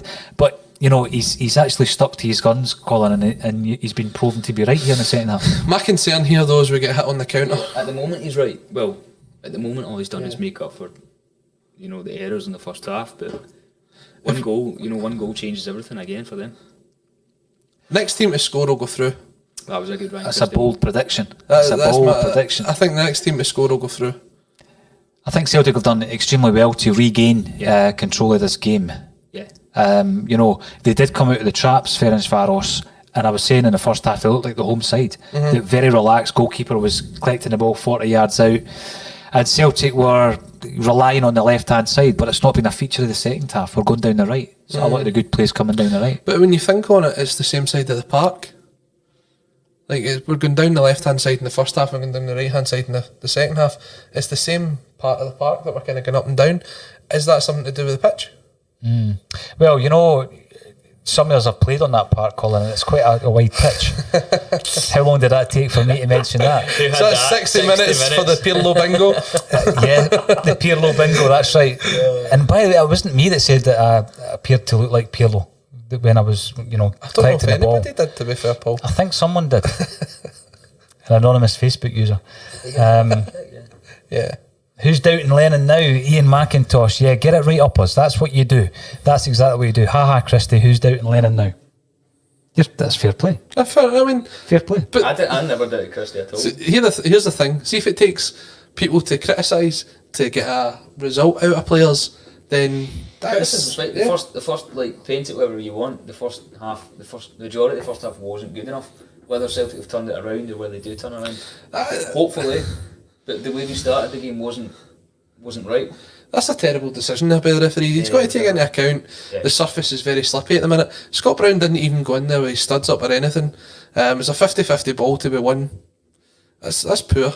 I do like that kit that Ferencváros are wearing. I know that we launched the black kit. Colin, you bought it on the day of release. I did. Fantastic looking kit. I think it's probably the best of the three so far this season, and I think Adidas have done a great job. That kit reminds me of the black and green number we had against Samaras and Yarosik. Yes, when we played Man United. Yep. Nakamura. Yeah. Yep, and it was a throwback to I think a 1972 away strip that Umbro did for us back in the day. It's a lovely colour scheme, black and green. It works well with Celtic, obviously. Is that maybe Lennon's last away Celtic top as a player? Maybe? Could have been. I remember it against Kilmarnock actually. Yeah, Nakamura scoring the free kick. Yeah. Speaking of kits, Paul, I see there is an auction coming up, which Jimmy Johnson's match-worn Lisbon jersey is in. Yeah. Talk of it going for £20,000 to £25,000. Yes. Obviously, you've been involved with the kits. You've got a book coming out. What do you think of that? The book? It's taken me 5 years. No, the kit. Is that Jimmy Johnson's actual kit? Is there any way of kind of making that out? Verifying and authenticating. It's going to be very difficult because I know that some of the auctions in the not too distant past have been questioned by the real experts. I'm no expert. I mean, whenever I'm doing a book, Colin, I do research. I do a lot of research on this specific subject. So by the end of it, naturally, I know a wee bit about it. But the real experts tell me, for example, the Tommy Gemmell boots that were up a couple of years ago, they wouldn't have bid for them because it was a bit sketchy as to... From Greg Taylor. Oh, it's offside.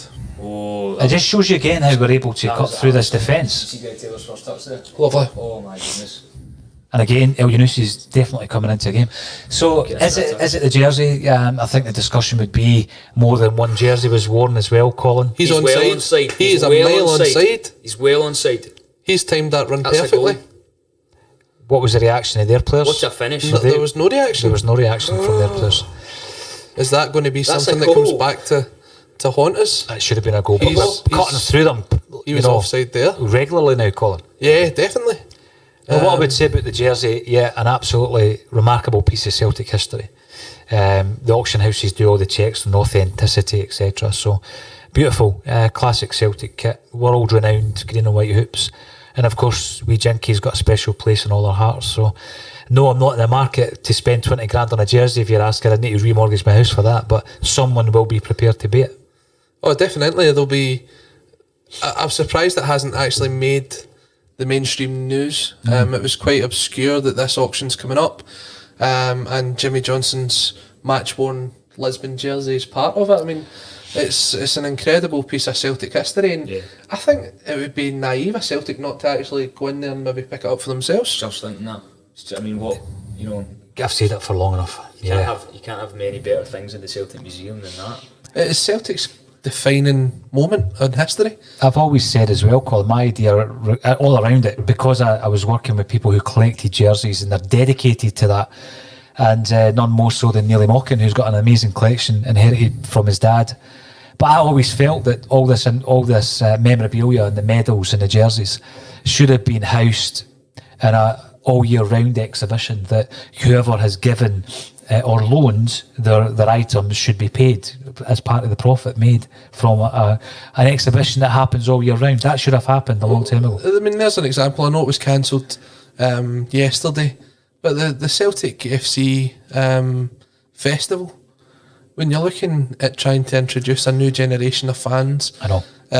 that's something that you can show them, that their granda or their dad can take them, or their mum and whatever, can take them and say, look, this is a Champions League trophy, this is the players that won it, this is the jerseys that they wore. They're very quick to put the replicas of the retro kits out, so I mean, if that is the authentic original one, I would love to see that as part of the new Celtic Museum.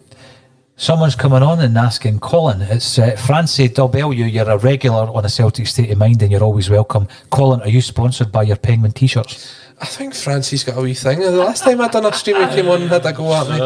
So he is a jaunty looking penguin, it's got to be said. I mean, I think I made it clear it was a purchase recently. It's a very comfortable t-shirt. I like the Penguin brand. Penguins are probably one of my favourite animals. So, Francie, if you know the person that is actually the brand ambassador for Penguin, then tell him to get in touch. Maybe he can sponsor. Because we'll do us, that. Yeah, it's a good point. I mean, JBMs are obviously the Matchday sponsor. They're also sponsoring the Bulletin this week. We are going out to $250,000 a month at the moment. It's only going one way. It's continually going up. We're recording new shows on a daily basis. A Celtic State of Mind is a daily broadcast. We also put out the broadcast as edited podcasts. So if you have a business and you want to sponsor the show, get in touch and we'll have some opportunities for you, I'm sure. If you want to send Colin some merch, feel free to do that as well. Also, what do you guys as listeners and fans want from a Celtic State of Mind or from the State of Mind brand? What would you be interested in hearing from? Obviously, Paul, we've got a back catalogue of interviews with ex-players, with some celebrity Celtic fans, but we're doing the live streams, we're doing the daily bulletins. What would you guys like as part of the Celtic State of Mind product? We're always looking for your input and your ideas, so don't hesitate. If there's something that you think that's not out there, we'll certainly try and come up with it. Francie is responding to you, Colin. He's only kidding, pal. I know you have a sense of humour. Love you, Francie.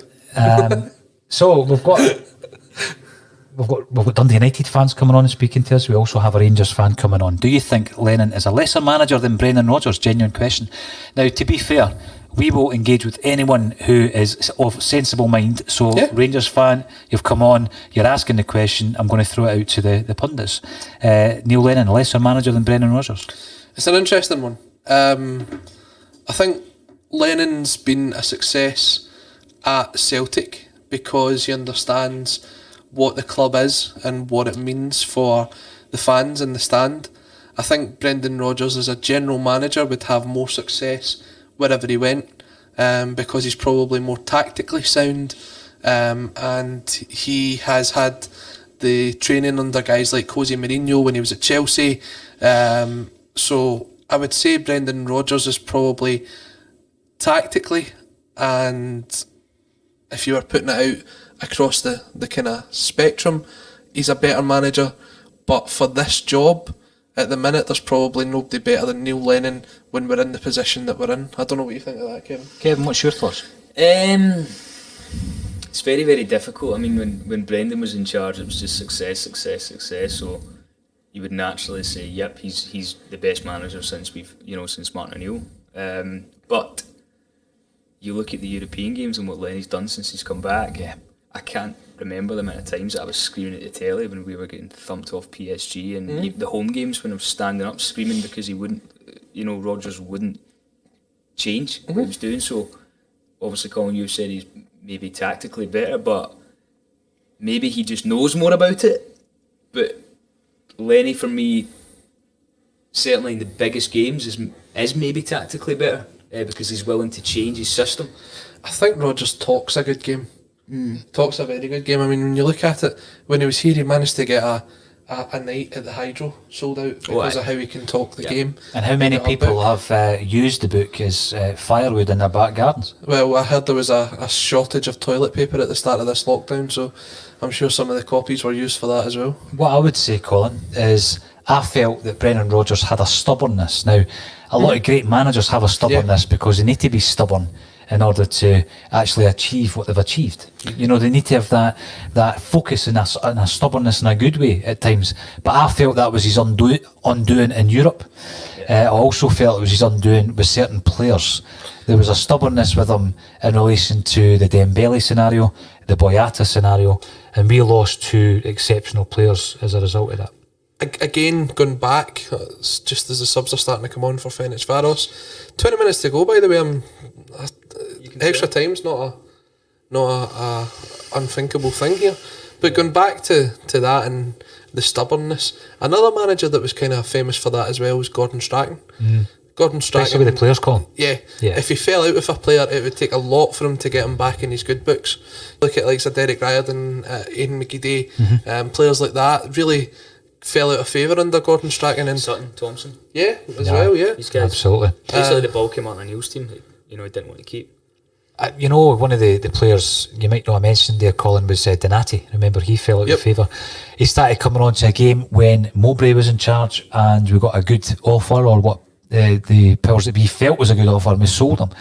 Apparently, that was against Tony Mowbray's wishes, judging by an extended member of family that we had on the podcast the other week there. So I think Donati comes into that category. He was a class player. We could have got another couple of seasons out of it. But Strachan wouldn't play him. No. And it was him that bought him. Yeah, and that's the thing. I guess when a manager buys a player, you're always inclined to get him on the park and prove that you were right in the fact of buying him in the first place. Here's a question then. I don't disagree with anything the 2 years I've said, Kevin.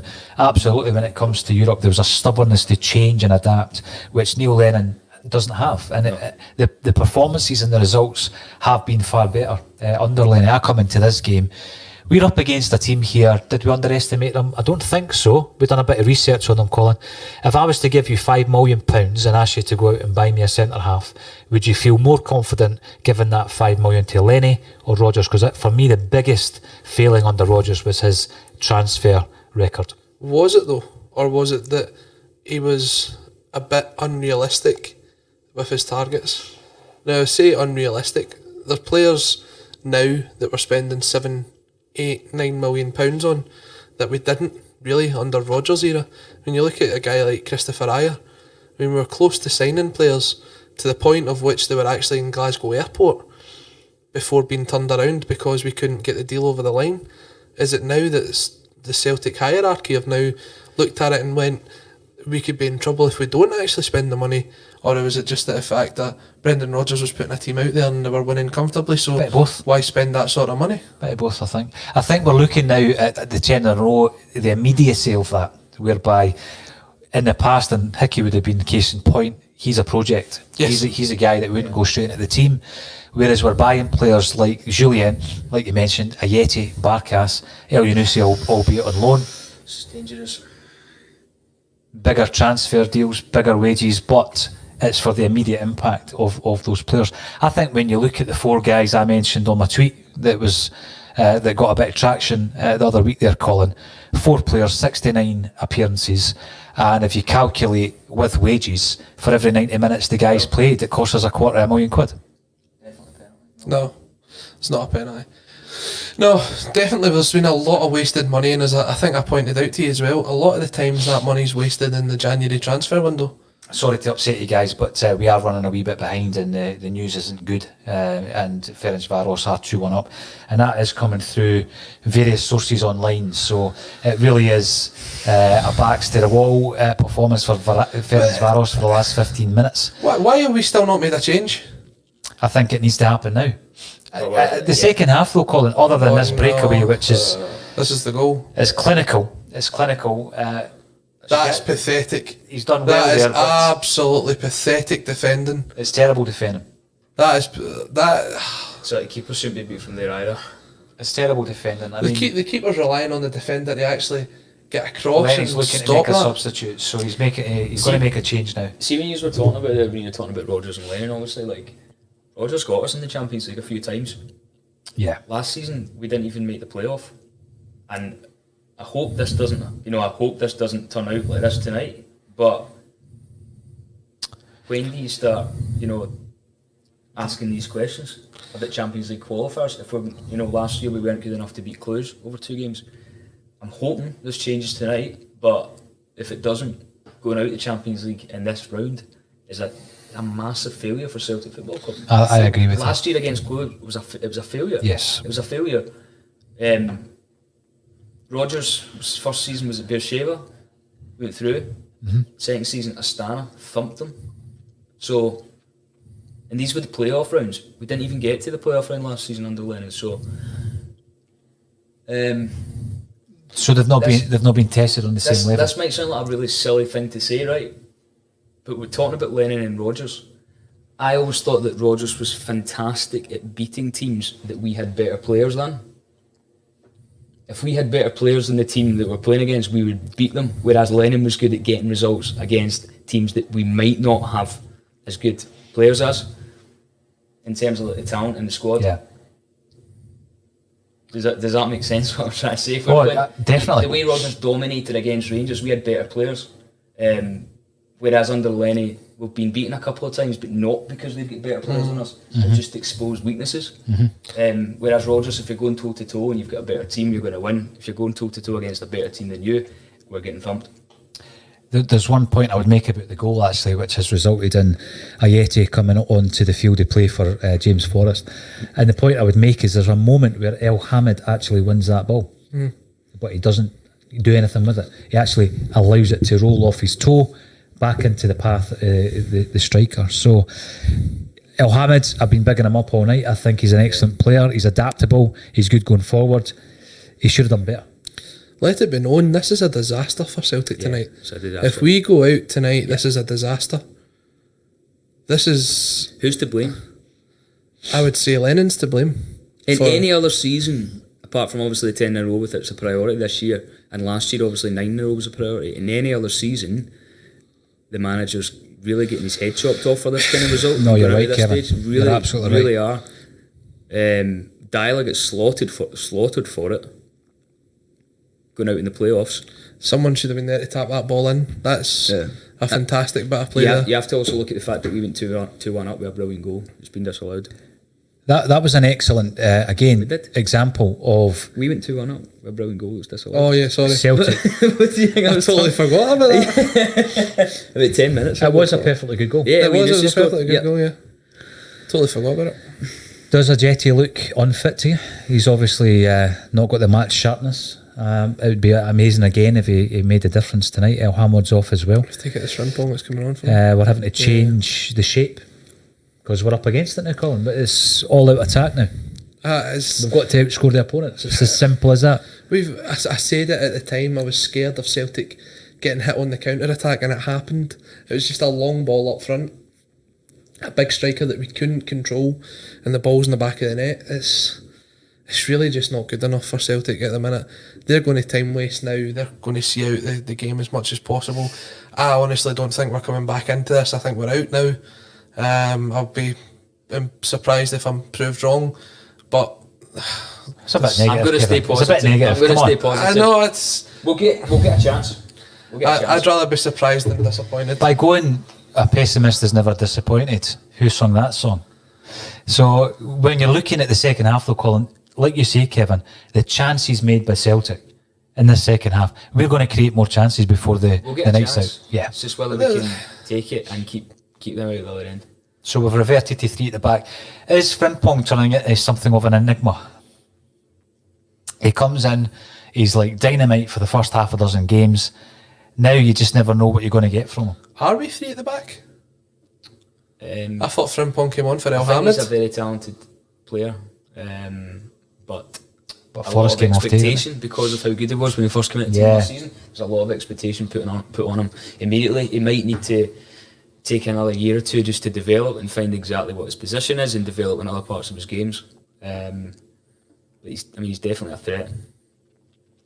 I know that the absolute priority is 10 in a row this season. Absolutely. When you look back at European disappointments, you start focusing on the prize, which is 10 in a row, looking ahead. But when you look at the performance tonight and the way that Celtic have been able to cut open this team time and time again, I'll be hugely disappointed if we don't go through. I would say, and this is another bold prediction, if we do not go through tonight, Hudson Edwards sold. It's a bold prediction, but I think you're being realistic there, Colin. You're being realistic because that boy's going to have the ambition to be playing at the top level.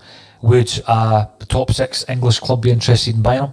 I don't know where obviously the interest at the minute seems if it's coming from Aston Villa.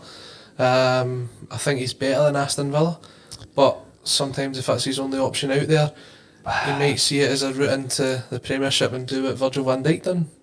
He's still young enough to do He's all that. about goals. My concern with Edouard going to a team like Villa, McGinn goes in there, he's a hard-working midfielder, he's able to show up. Edouard, he could go through a season and score 8 goals for Aston Villa. Yeah, because they're not creating chances like a top team would. Yep. Yeah. But then It'd be a bad move for him. it could be, but then some players get.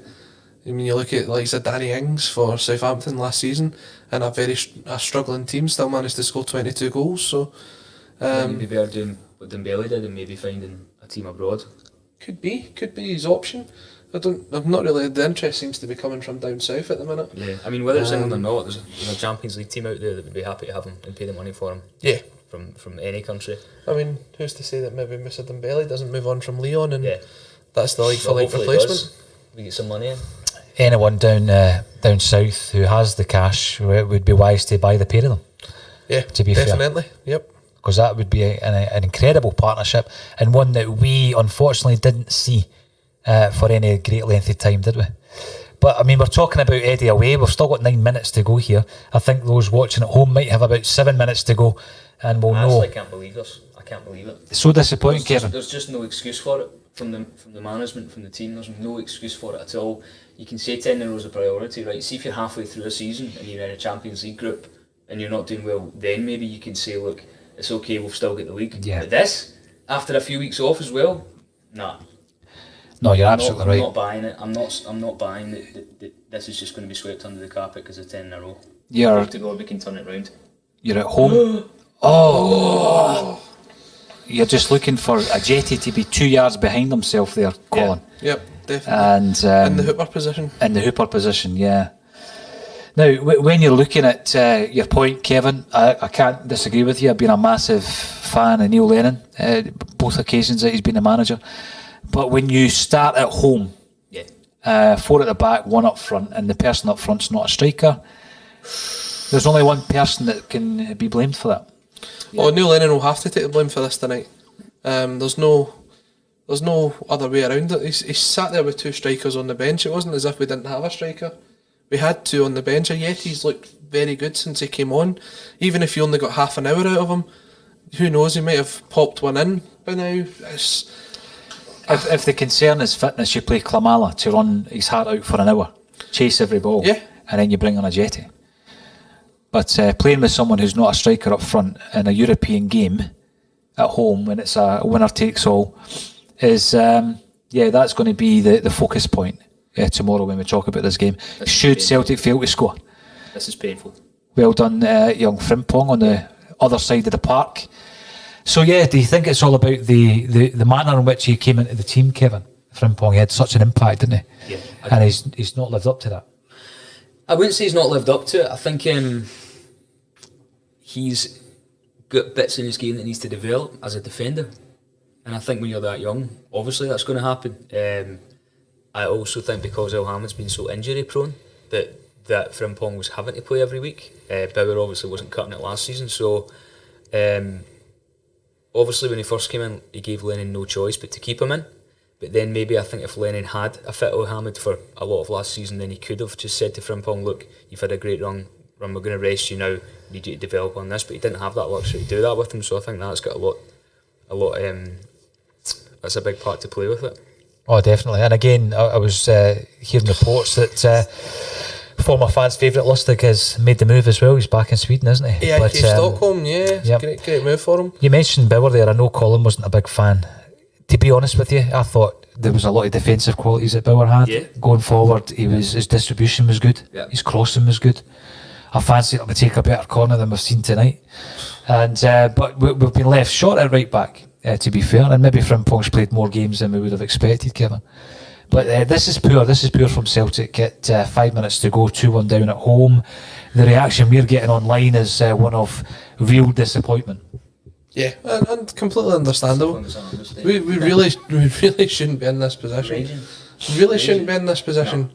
No. It's embarrassing for the club to be in this position. not to have not made even the playoffs of the Champions League the last 2 seasons. Has that ever happened with Celtic since the Martin O'Neill days, and we're starting to get into the playoffs? Obviously, 2010 onwards, we're playing a few more rounds. Have we ever failed to even get the playoffs? Like twice. I know. I know we had a brilliant Europa League run last season. It's fantastic, but these are teams we shouldn't be getting beat off. It's simple as that. There's no excuse for it at all. I tell you what, if you put a St Mirren or a Hamilton top on that Ferencváros team, we'd have beat them 5-0. I think what we tried to do, Colin, because it's Hungarian football, by the admission of Kevin McCluskey, it isn't a fantastic level. We tried to do as much homework as we could on this team from a Celtic state of mind perspective, and Kevin was of the view that if Celtic turned up the night, we'd win the game, but we turned up without a striker.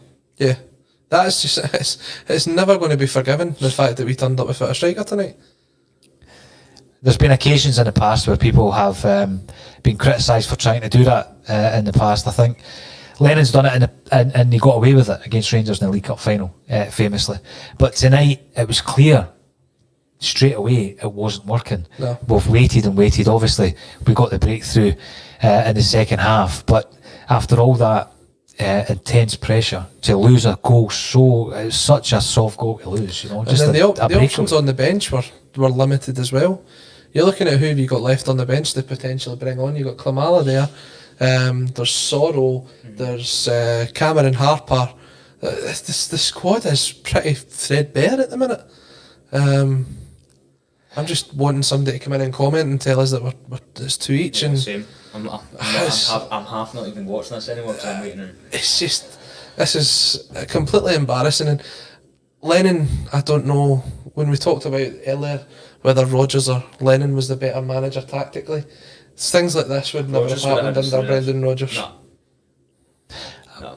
Well, when you're looking at both the records, Kevin makes a great point. If we fail to bring this round and turn it round, and it looks unlikely that we will turn it round, it's 2 very, very poor Champions League campaigns in a row for Neil Lennon. So we'll discuss all of that after the game. We'll be discussing it for the rest of the week, I'm sure. I'm trying my best not to get too dramatic about this, but I think we're running a couple of minutes behind on the stream. So tell us, is there any added time? Do we have that lifeline of a few extra minutes, 3 or 4 minutes at the end of the game? Even then, do we look likely to open this defence up again? We were doing it at will before. We're sitting at 88 minutes. What are we going to do? Throw Julian up front? We've still got a sub on the bench. This is embarrassing. We're sitting playing about for the ball at the back. We're putting ourselves under pressure. It's ridiculous. Absolutely ridiculous. And, there's been a few comments coming in relation to the impact that you have on a European night at your fans, etc., etc. We can't use that. It's the same for every team. It's a level playing field now. Yeah. And so, there's still no excuse. You can say what you like about the home fans or not. Can we take away anything positive so far from the game? The game's not finished as far as we're concerned until the final whistle's blown. Anything positive that you can take from this, Kevin? The fact that it's not finished. Aye. Nah, not not at all. beaten yet. Not at all. El Yunusi's came on a game, but again, it's nothing to rave about because it's not a team that, this is a team that we should be beating. So there's been nothing really out of the ordinary that's impressed me at all. I don't want to sound too negative, but we should not be going out. Join the bandwagon. We should not be going out this team. You look at the teams that have put us out as well in recent years, and you look at like Malmo and Maribor and Cluj and Athens. These teams aren't better than Celtic Football Club and not better than the squad that we've got. So, nah. Well, here's a wee bit of positivity for you, Kevin. We've been informed that there's 5 minutes to play. 5 minutes injury time. So, I would look at, although over the last 5-10 minutes have gone off the boil, Celtic were opening this team at will. The defence, they were splitting through the defence. We've got 5 added minutes. If we stuck to that game plan, then, perhaps that fluidity, Colin, would continue and we could create another chance. Where's Klimala? Get him on. He's the last throw of the dice, isn't he? Yeah, why have we not made it? We're sitting there still with another sub. Do you think Ferencváros has played that well? No. No, they've hit us in the break and found the weaknesses. They found Lennon out. They get a good. The first goal was a fantastic strike. Yeah. They should have been closed down, and then the second one was the counter when we were going for it. I know they've been very decisive with their 2 chances. To be fair, Don't get me wrong, they had maybe a 10-minute spell in the first half where they did look very comfortable on the ball, but they're just doing what every other SPL team does when they come to Celtic Park. They're just putting the men behind the ball. we weathered that storm, Colin. We then took the upper hand. The possession was good. We created quite a lot of chances. I think what Kevin said earlier, no excuses, but we did score a perfectly good goal. It was chopped off. Yep. Can we bring this back? We've got 5 minutes to do so, probably 3 minutes real time to pull this back. There's a real lack of urgency in this side as well. The thing is, we've created enough chances to win this game tonight comfortably. Defensively, we've let ourselves down. Yeah, we have. You know, really let ourselves down defensively. I know the first goal was a great strike. There's 3 Celtic players at the edge of the box. Not one of them closed him before he got his strike. And he had time to take a touch as well. Second goal was disgraceful defending. It was poor by El Hamid, absolutely. I just think El Hamid gets a lot of credit. They get a lot of credit on a Celtic state of mind, and he was poor. Yeah. There was a point where he could have just towed that right out the park for a corner. Oh, definitely. Why is he left 1-on-1 with that guy? I know. You know, where's that coming from? There's Frimpong doing what we saw when he first came into the team, cutting through. But I've got to say, it's not something you want to touch on, but I think the refereeing tonight's been very poor. do you think so, Kev? I think Colin? so. I mean, obviously the goal was a perfectly good goal. Some of the decisions he's made for free kicks and stuff has just been a bit interesting. Not something you want to put a blame on, but things like that can make a difference when ties are as close as this. I don't even think it's after the event, with the benefit of hindsight, talking about the non-striker situation. We spoke about it from the minute the team was actually announced. There's no way you can justify it when you're getting put out to the Hungarian champions. You know, Neil Lennon after the game, what's his reasoning going to be? I don't think I don't know. Ajeti's not fit, right? Okay, so he's the second striker on the bench. You play Klimala, he must be fit by now. You can't turn around and give us nonsense that Edward should have made the game and then he doesn't. We need to know why that never happened. It's a very strange situation, this, for Lennon, because any other manager over the years goes out at this stage to this team, they're really worried about their job. Yeah. Whereas he's not going to lose his job. So it's really bizarre. It is. I mean, we've spent most of the week talking about the way that we were able to grind out a result against Dundee United. A big part of that really was because we were fairly solid, I think. At the back, we're fairly solid. We've reverted back to what we were doing in the first half now, and just striking from distance. Any second goal, we're striking. I tell you what, I think anyone that had any ambitions of us going and spending a lot of money after this game, guys like Shane Duffy, I think you're probably going to need to put that in the back burner now. But then, if you do that, Colin, is that squad good enough? I mean, I think there's a few deficiencies in there that we need to address. The squad isn't good enough. We're seeing that from tonight's game, and by all accounts, it's done and dusted. Finished Faros are through. But we can't keep justifying spending that sort of money when we've just lost out. And Where does this £40 rank? million. Where does this rank with the likes of going out to Molde and going out to Maribor? Where does this rank? Is this right up there? Is this worse? 100%. Is this worse than getting beat home and away to Molde? Sorry, I think it's worse because of the standard of the league. You know, I think this is up there with Lennon's. this is the second round out of 4, right? Yeah. Has this ever happened to Celtic Football Club? Yeah. I think Lennon's first season when we dropped out and we dropped into the Europa League. To Braga. Yeah, and then lost to. But I mean, that's Braga. You know, they went on to get to the final Europa League. yeah, I think it is. After or something like that. When you're looking at the standard of the leagues, Kevin, I think this is a worse result than the teams you've mentioned. But nothing's going to get done about it because he's not. His job's not on the line. His job's not on the line. You know, we'll do a press conference, we'll come through it, and then the focus will be again 10 in a row. And we'll probably have a Europa League game next week. I've got to say, I'm absolutely sickened by this. We played Thursday, Sundays Yeah. all year. This is a. See that Rangers game that's at Celtic Park on Saturday? It's not Saturday anymore. Yeah, bitterly disappointed, and I think the people who have been tuning in, thank you all. There's been loads of you tuning in, thousands in fact. You share our disappointment. It's been really poor, and Celtic, we've been informed, are out of the Champions League. Our stream on Celtic TV was a wee bit behind Premier, but that's full time, and the Hungarian champions have defeated us 2-1. Did Celtic deserve any more than they got? No. Who's to blame? Lennon. Neil Lennon is 100% to blame. That team selection is a farce. And as Kevin said, he's lucky it's only this tie.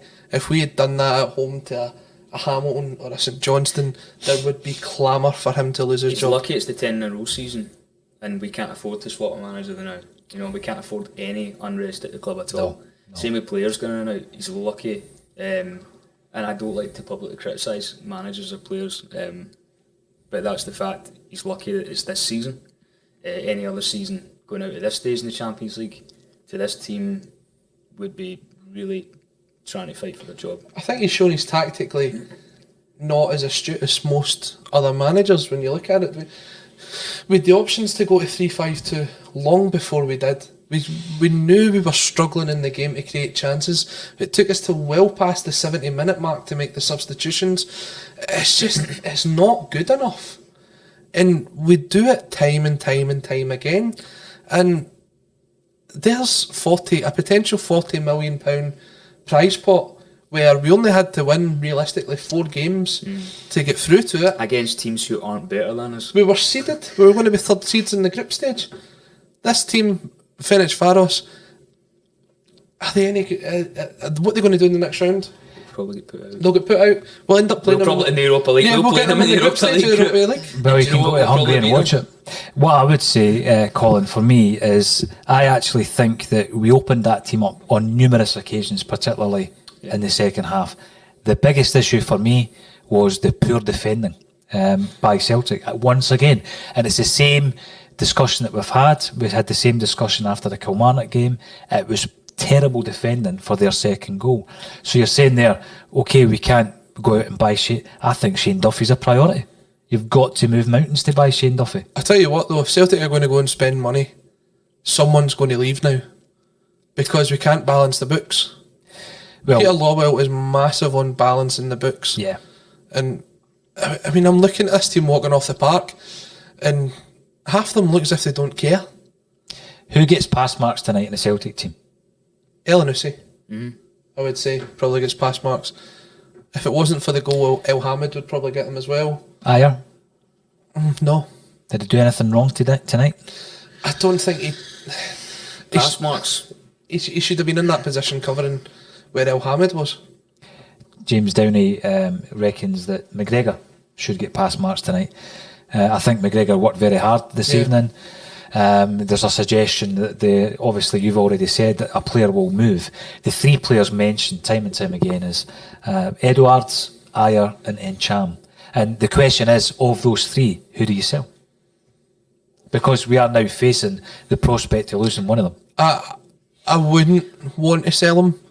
The one I can see leaving though is Edward.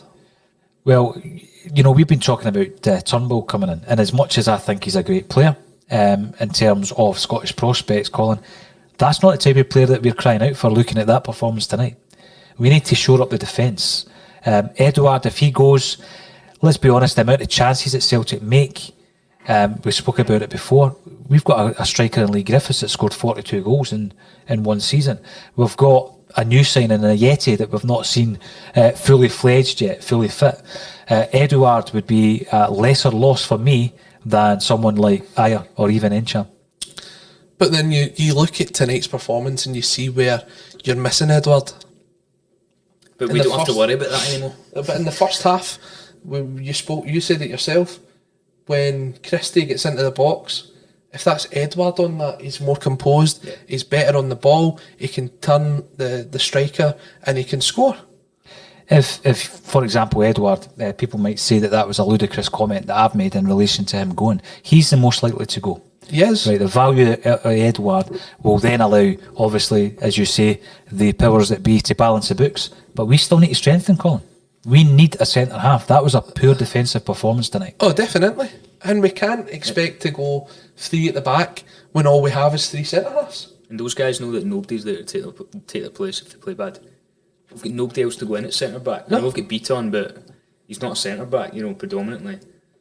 Ayer and Julian, they've got nobody pushing them for that number 1 centre-back spot. So... This is a squad in rebuilding right now. But we could have approached that game playing a striker. This is the frustration Oh, no, for me. definitely. It wasn't one of these situations, Colin, where it was an emergency. We didn't have a striker to play. But two No, We've decided not to play a striker. Definitely. And Yeah. Lennon has to come out and tell us why after the game he didn't play a striker. I mean, there's the first goal being watched again. Who is that? He's got all the time in the world actually to Is turn. that Scott Brown? He's got all the time in the world to turn. Scott there. Brown getting out. Like, Scott Brown is so slow. It backs off There's him. one of the Should Barkas be getting beat from there though? I don't think any a keeper decent got a look chance at there. Ayer. Look at Ayer. He just stops. Ayer running across. He just stops. Brown and moves guy to the takes left and, shot. and allows him to actually take the shot. Yeah. That's terrible marking. It's poor defending.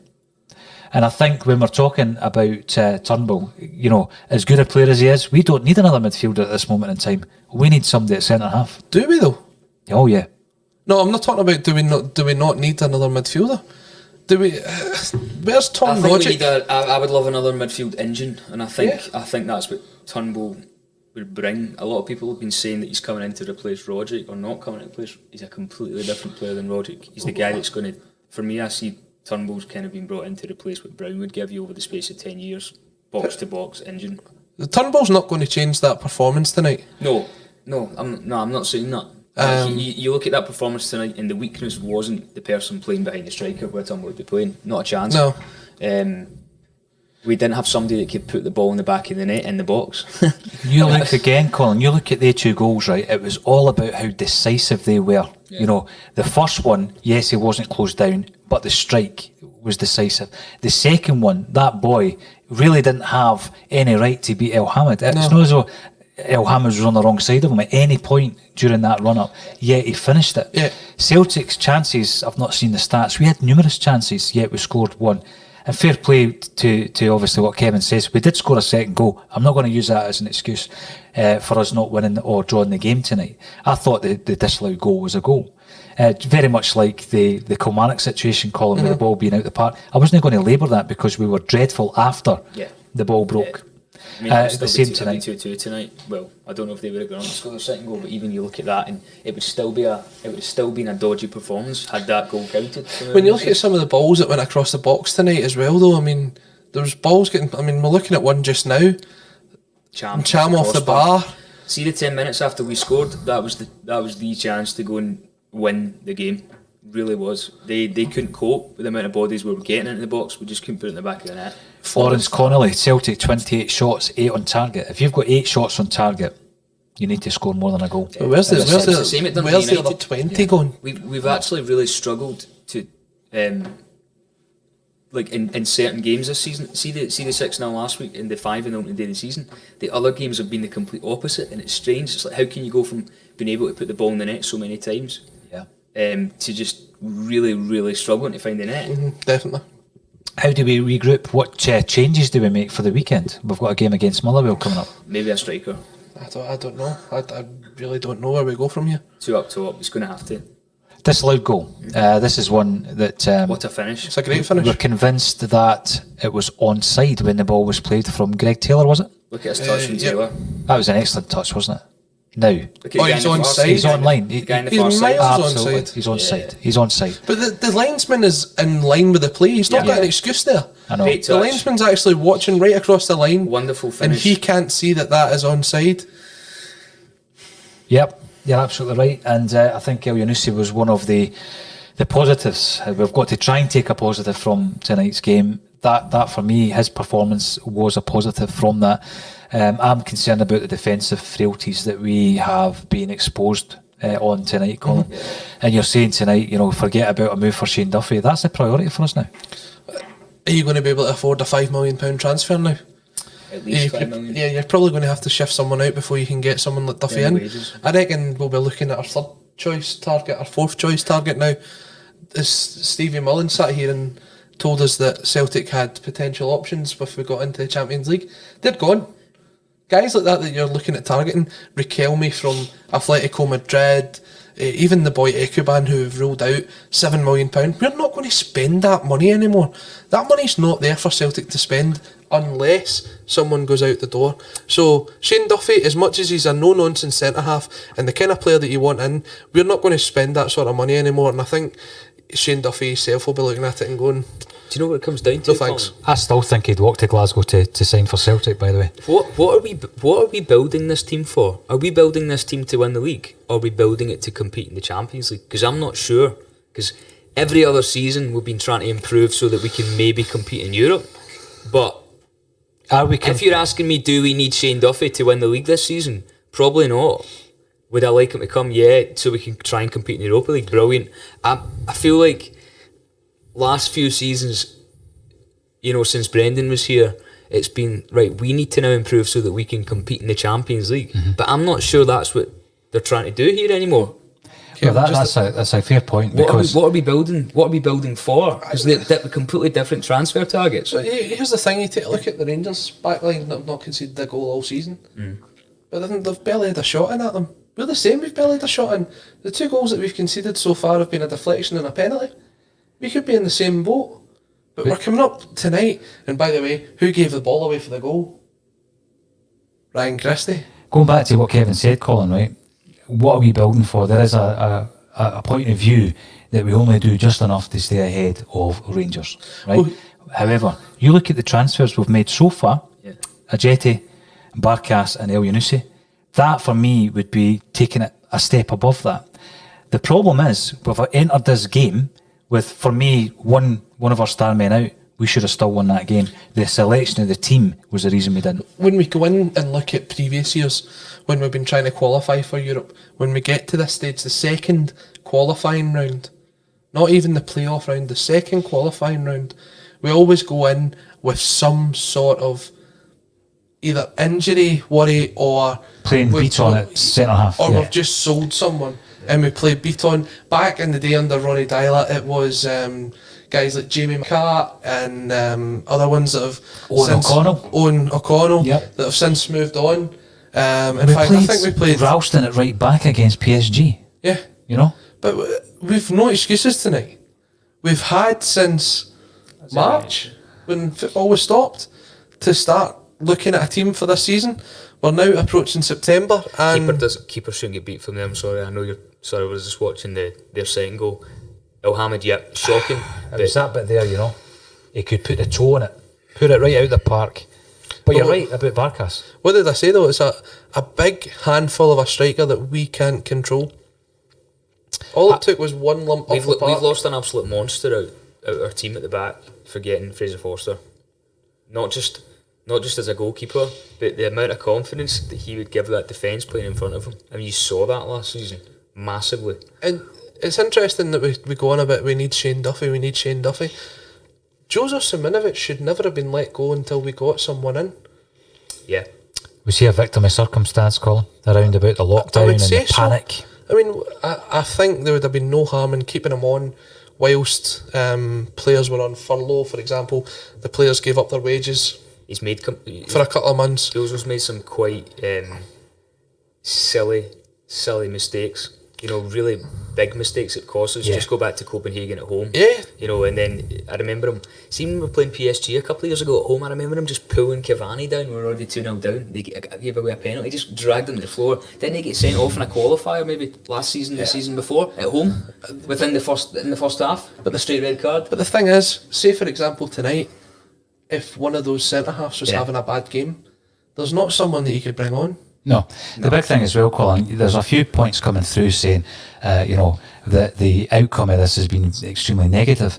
I don't think anybody can expect any panel of Celtic supporters to be sitting here psychophantically saying we were unlucky tonight.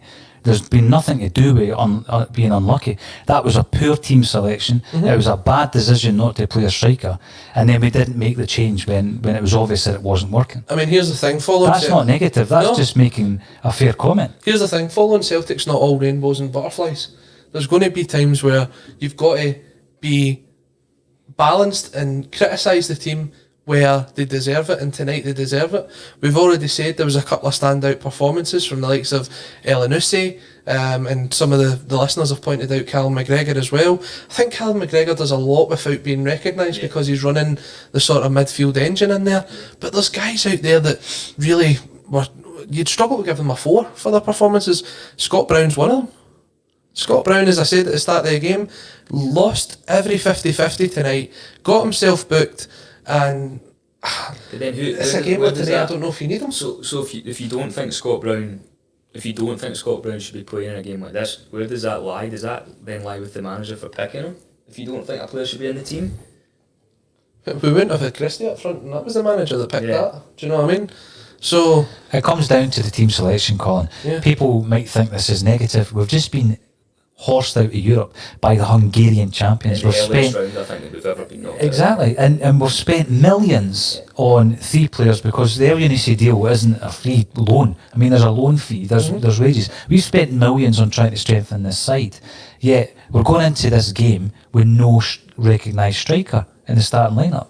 It's absurd, and it's not after the game complaining about it. We've complained it since the minute we've seen the lineup announced. And do you know what? Fans will be kind of negligent themselves if they don't think that there was something wrong with that performance tonight. I mean, we all expect Celtic to be this team. When we go up against teams like AC Milan and Manchester United in the group stages, you find these are the same fans that go, I think we could get a point tonight. And you're going, that's come out of nowhere. But yet, if we lose to a team like Ferencváros, there's so many fans that come out and go, it's just one game, we can move on, we can rebuild the season. No, let's be honest, come Saturday or come Sunday when the next league game is, we'll have all moved on. Yeah. But right now, in the post-match reaction, if you're looking for what I think most Celtic fans are feeling right now, it's hurt and anger at that performance. And then you've got to analyse it, and you've got to ask the reasons why we were beaten 2-1.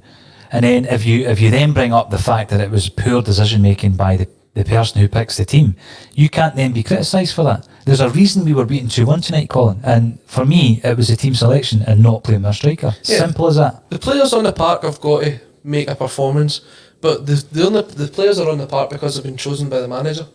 So I mean, it's easy to say that Kevin Graham had a poor performance watching it in the house, but he's not here as part of the panel.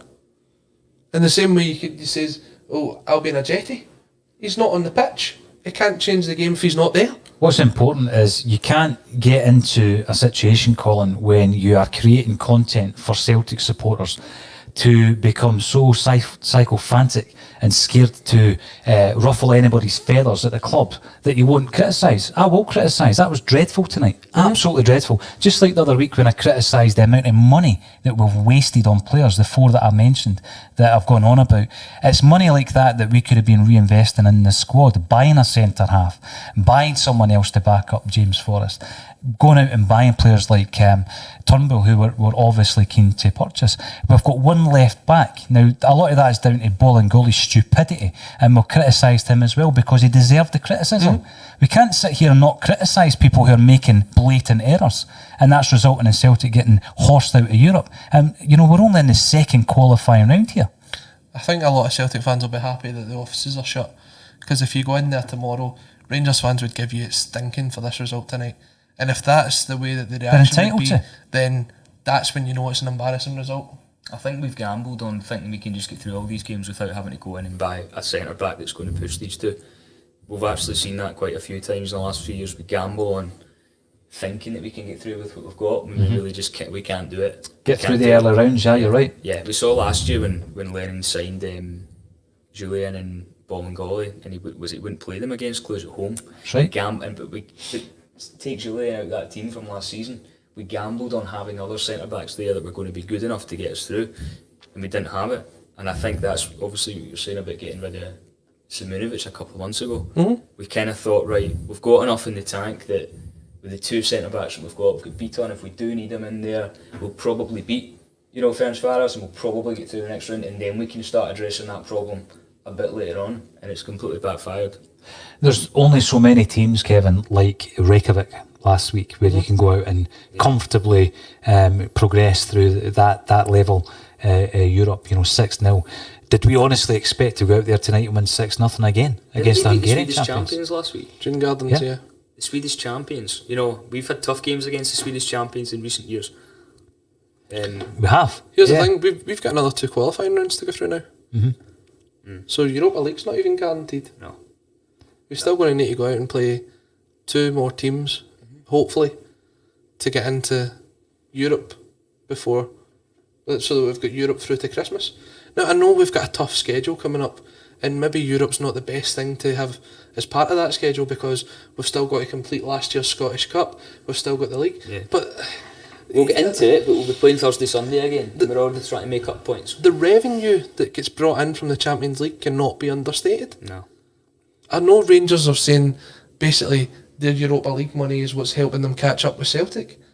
But if Celtic had went out and got that £40 million from being in the Champions League, that gap increases, because you're not going to get that sort of money. And you're talking, it's like 25% between the Champions League and Europa League. Champions League's 100%, Europa League's 25% when it comes to money. If that. Yeah, and what we need to really understand is Celtic are run as a business. As much as we hate it as fans when we see guys But like... sometimes in business you've got to take a risk, Colin. But you see it when guys like Dembele go, when Kieran Tierney leaves, and people are saying, oh, it's a great bit of business, we're getting that sort of money and we'll reinvest it. We don't. We never do. We run as a profit, we're run for shareholders. And I don't like it. I think it's not the way a football club should be run, but it's the way Celtic's run. So if anybody's out there tonight thinking that we're not going to sell someone to try and balance the books, then they've not really been paying attention. But the question is, who do we sell? Does Eduard want to, stay at a club who at the moment aren't even in the Europa League group stages? Is that something that for another season Eduard is happy to look at in relation to his own progression? Because going for 10 means a lot to me. It means a lot to everybody in this room, and most of the people who are on watching this stream would agree that it is a priority. But by the same token, Colin, you can have a well-run club, but every now and again you've got to take a risk, and I think this season was that season. Yeah, but it should have been done before now. Yeah. It should have been done in preparation of these ties coming up. I mean, so the game was last Wednesday night we played Kia Reykjavik. Yeah. Who have we signed since? No, there's been plenty of talk. We've not signed Plenty of anybody. talk, but we've not signed anyone. We've not got anyone through the door. No. And do you know what? Even when we sign guys like Albion Ajeti and Patrick Klamala, and I'm trying to think who else has came in this window. Barkas even. Lennon doesn't play them straight away. Barkas came in, you're thinking Hamilton at home, good chance for him to get a first game under his belt. No, Scott Bain's in goal. Yeah. Albion Ajeti's not even started a game yet. We've got an interesting comment coming in. We keep going on about the 10 being the priority. It's certainly by no means a certainty. No. Are you still confident that we have what it takes without the investment, like what you were saying before, Colin? Perhaps we won't go out and invest like we were planning to. Are you still confident with the team we've got that we can win 10 in a row? The fact that I can't immediately say yes. Yes, yeah. I'm confident we've got enough quality in our squad there to win 10 in a row. But just because we're better than Rangers and any other team in Scotland doesn't excuse that we felt really short of quality tonight at a round that we've not gone out of before. So I yes, think we'll win 10. I'm confident of that. But I don't know what that means in terms of how good we actually are.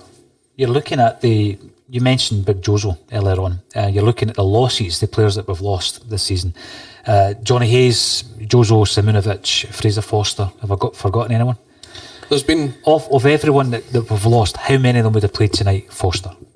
Johnny Hayes. Johnny You Hayes think? would have done a job. Johnny tonight. Hayes would have done a He'd job have played. tonight. He'd have been picked before Greg Taylor. I don't know if he'd have been picked before Greg Taylor, don't but I know think he'd because have came off the bench. You don't know how the season would have started. Johnny Hayes might have been playing the last few games. You don't know. I think Johnny Hayes was Neil Lennon's go-to, and he was very consistent when he played, even in that game over in Rome that we were at.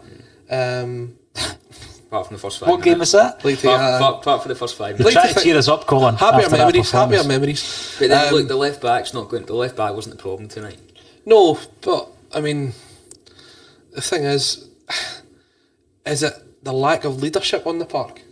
I think It's we've funny got you're saying leaders. that, I because think we've got leaders. There was a time when it was maybe 15, 20 minutes to go, and I was honestly thinking. There looks like a lack of leadership when we do have guys like Brown, McGregor, Ayer can lead. Ayer's a Johnny leader. can lead. Yep. You know, you're looking at these guys. They're on the pitch, but it just seemed. You said with 10 minutes to go, you didn't think we were going to get back into this game. No, why was that? Because it didn't feel as if someone was there to take the game by the horns. Do you know what I mean? There was nobody there that was going to pick the ball up and go and run 20, 30 yards. Yeah. We mentioned it in the first half when we says, there's Ayer striding forward. Yeah. And I said, that's where I want Cham, McGregor or Brown to be doing that.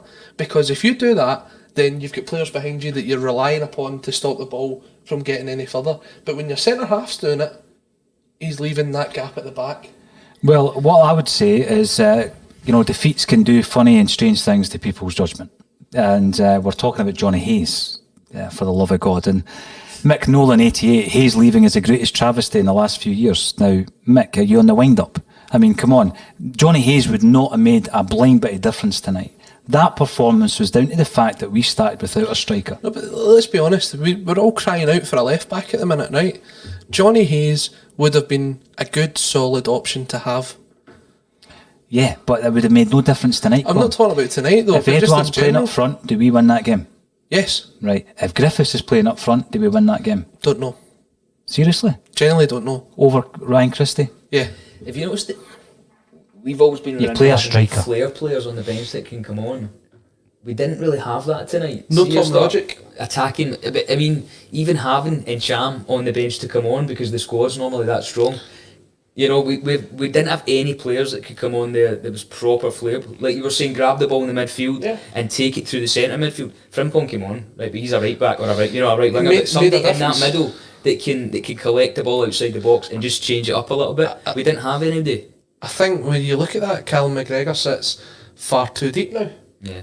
When you look at it, when the defence have the ball, you're sitting with Callum McGregor and Scott Brown almost on the same line. And it means that the gap between the back line and your forward four, which will be your left wing, your right wing, your centre attack and your striker, there's just a massive gap. And would you think the reason for McGregor playing there is, do you think that's his preferred position? Do you think Lennon said to him, no, this is now your position? Because remember when Rodgers came in? Mm-hmm. When McGregor properly started getting into the team, the 5-1 game away at Ibrox, remember he was sitting just behind. He was playing his attacking midfield, scored the third goal that day. Yep. And he was just absolutely in his element. I think he's covering Scott Brown. Yeah. I think we all know that Scott Brown's not up to speed yet. Everybody that's watched the game can see that Scott Brown's not up to speed yet. So I feel Callum McGregor feels it's his responsibility to protect that back four as much as it's Scott Brown's. And we shouldn't need that. But do you think he's been told to do that? Or do you think he's taking that upon himself? I think Lennon would love to see him further forward because I don't think there's anybody in that team that's got a sweeter left foot than Callum McGregor. Yeah. He scores the kind of goals that Ferencváros scored the first goal tonight. Yeah. That's the kind of goal Callum McGregor can pop up with. And his interlink with the forward players is second to none. But there's really three defensive type midfielders we had on tonight. And Cham's more back than forward. We've all said he's not a 10. Mm-hmm. He's not going to play that 10 role. So he's in the middle. Brown's in the middle and McGregor's in the middle, and unless you tell one of them don't come back over the halfway line, you're that player that's going to be the interlink between the defence and the forward line, then you are going to have this space. We look at Kilmarnock away, we played that ball and missed the midfield out all the time. The ball get played over the top, and we were expecting Edouard to bring it in. If we're saying that we don't need a midfielder, it's because we don't have a midfield. We bypass it all the time. It's either Brown and McGregor sitting deep, or the ball's getting played up and you're hoping that if the striker flicks it back, there's going to be someone to pop up and score. There's, as you said earlier, there's no midfield engine, there's no box-to-box midfielder, and it should be there in Callum McGregor, but I feel as if he's been held back.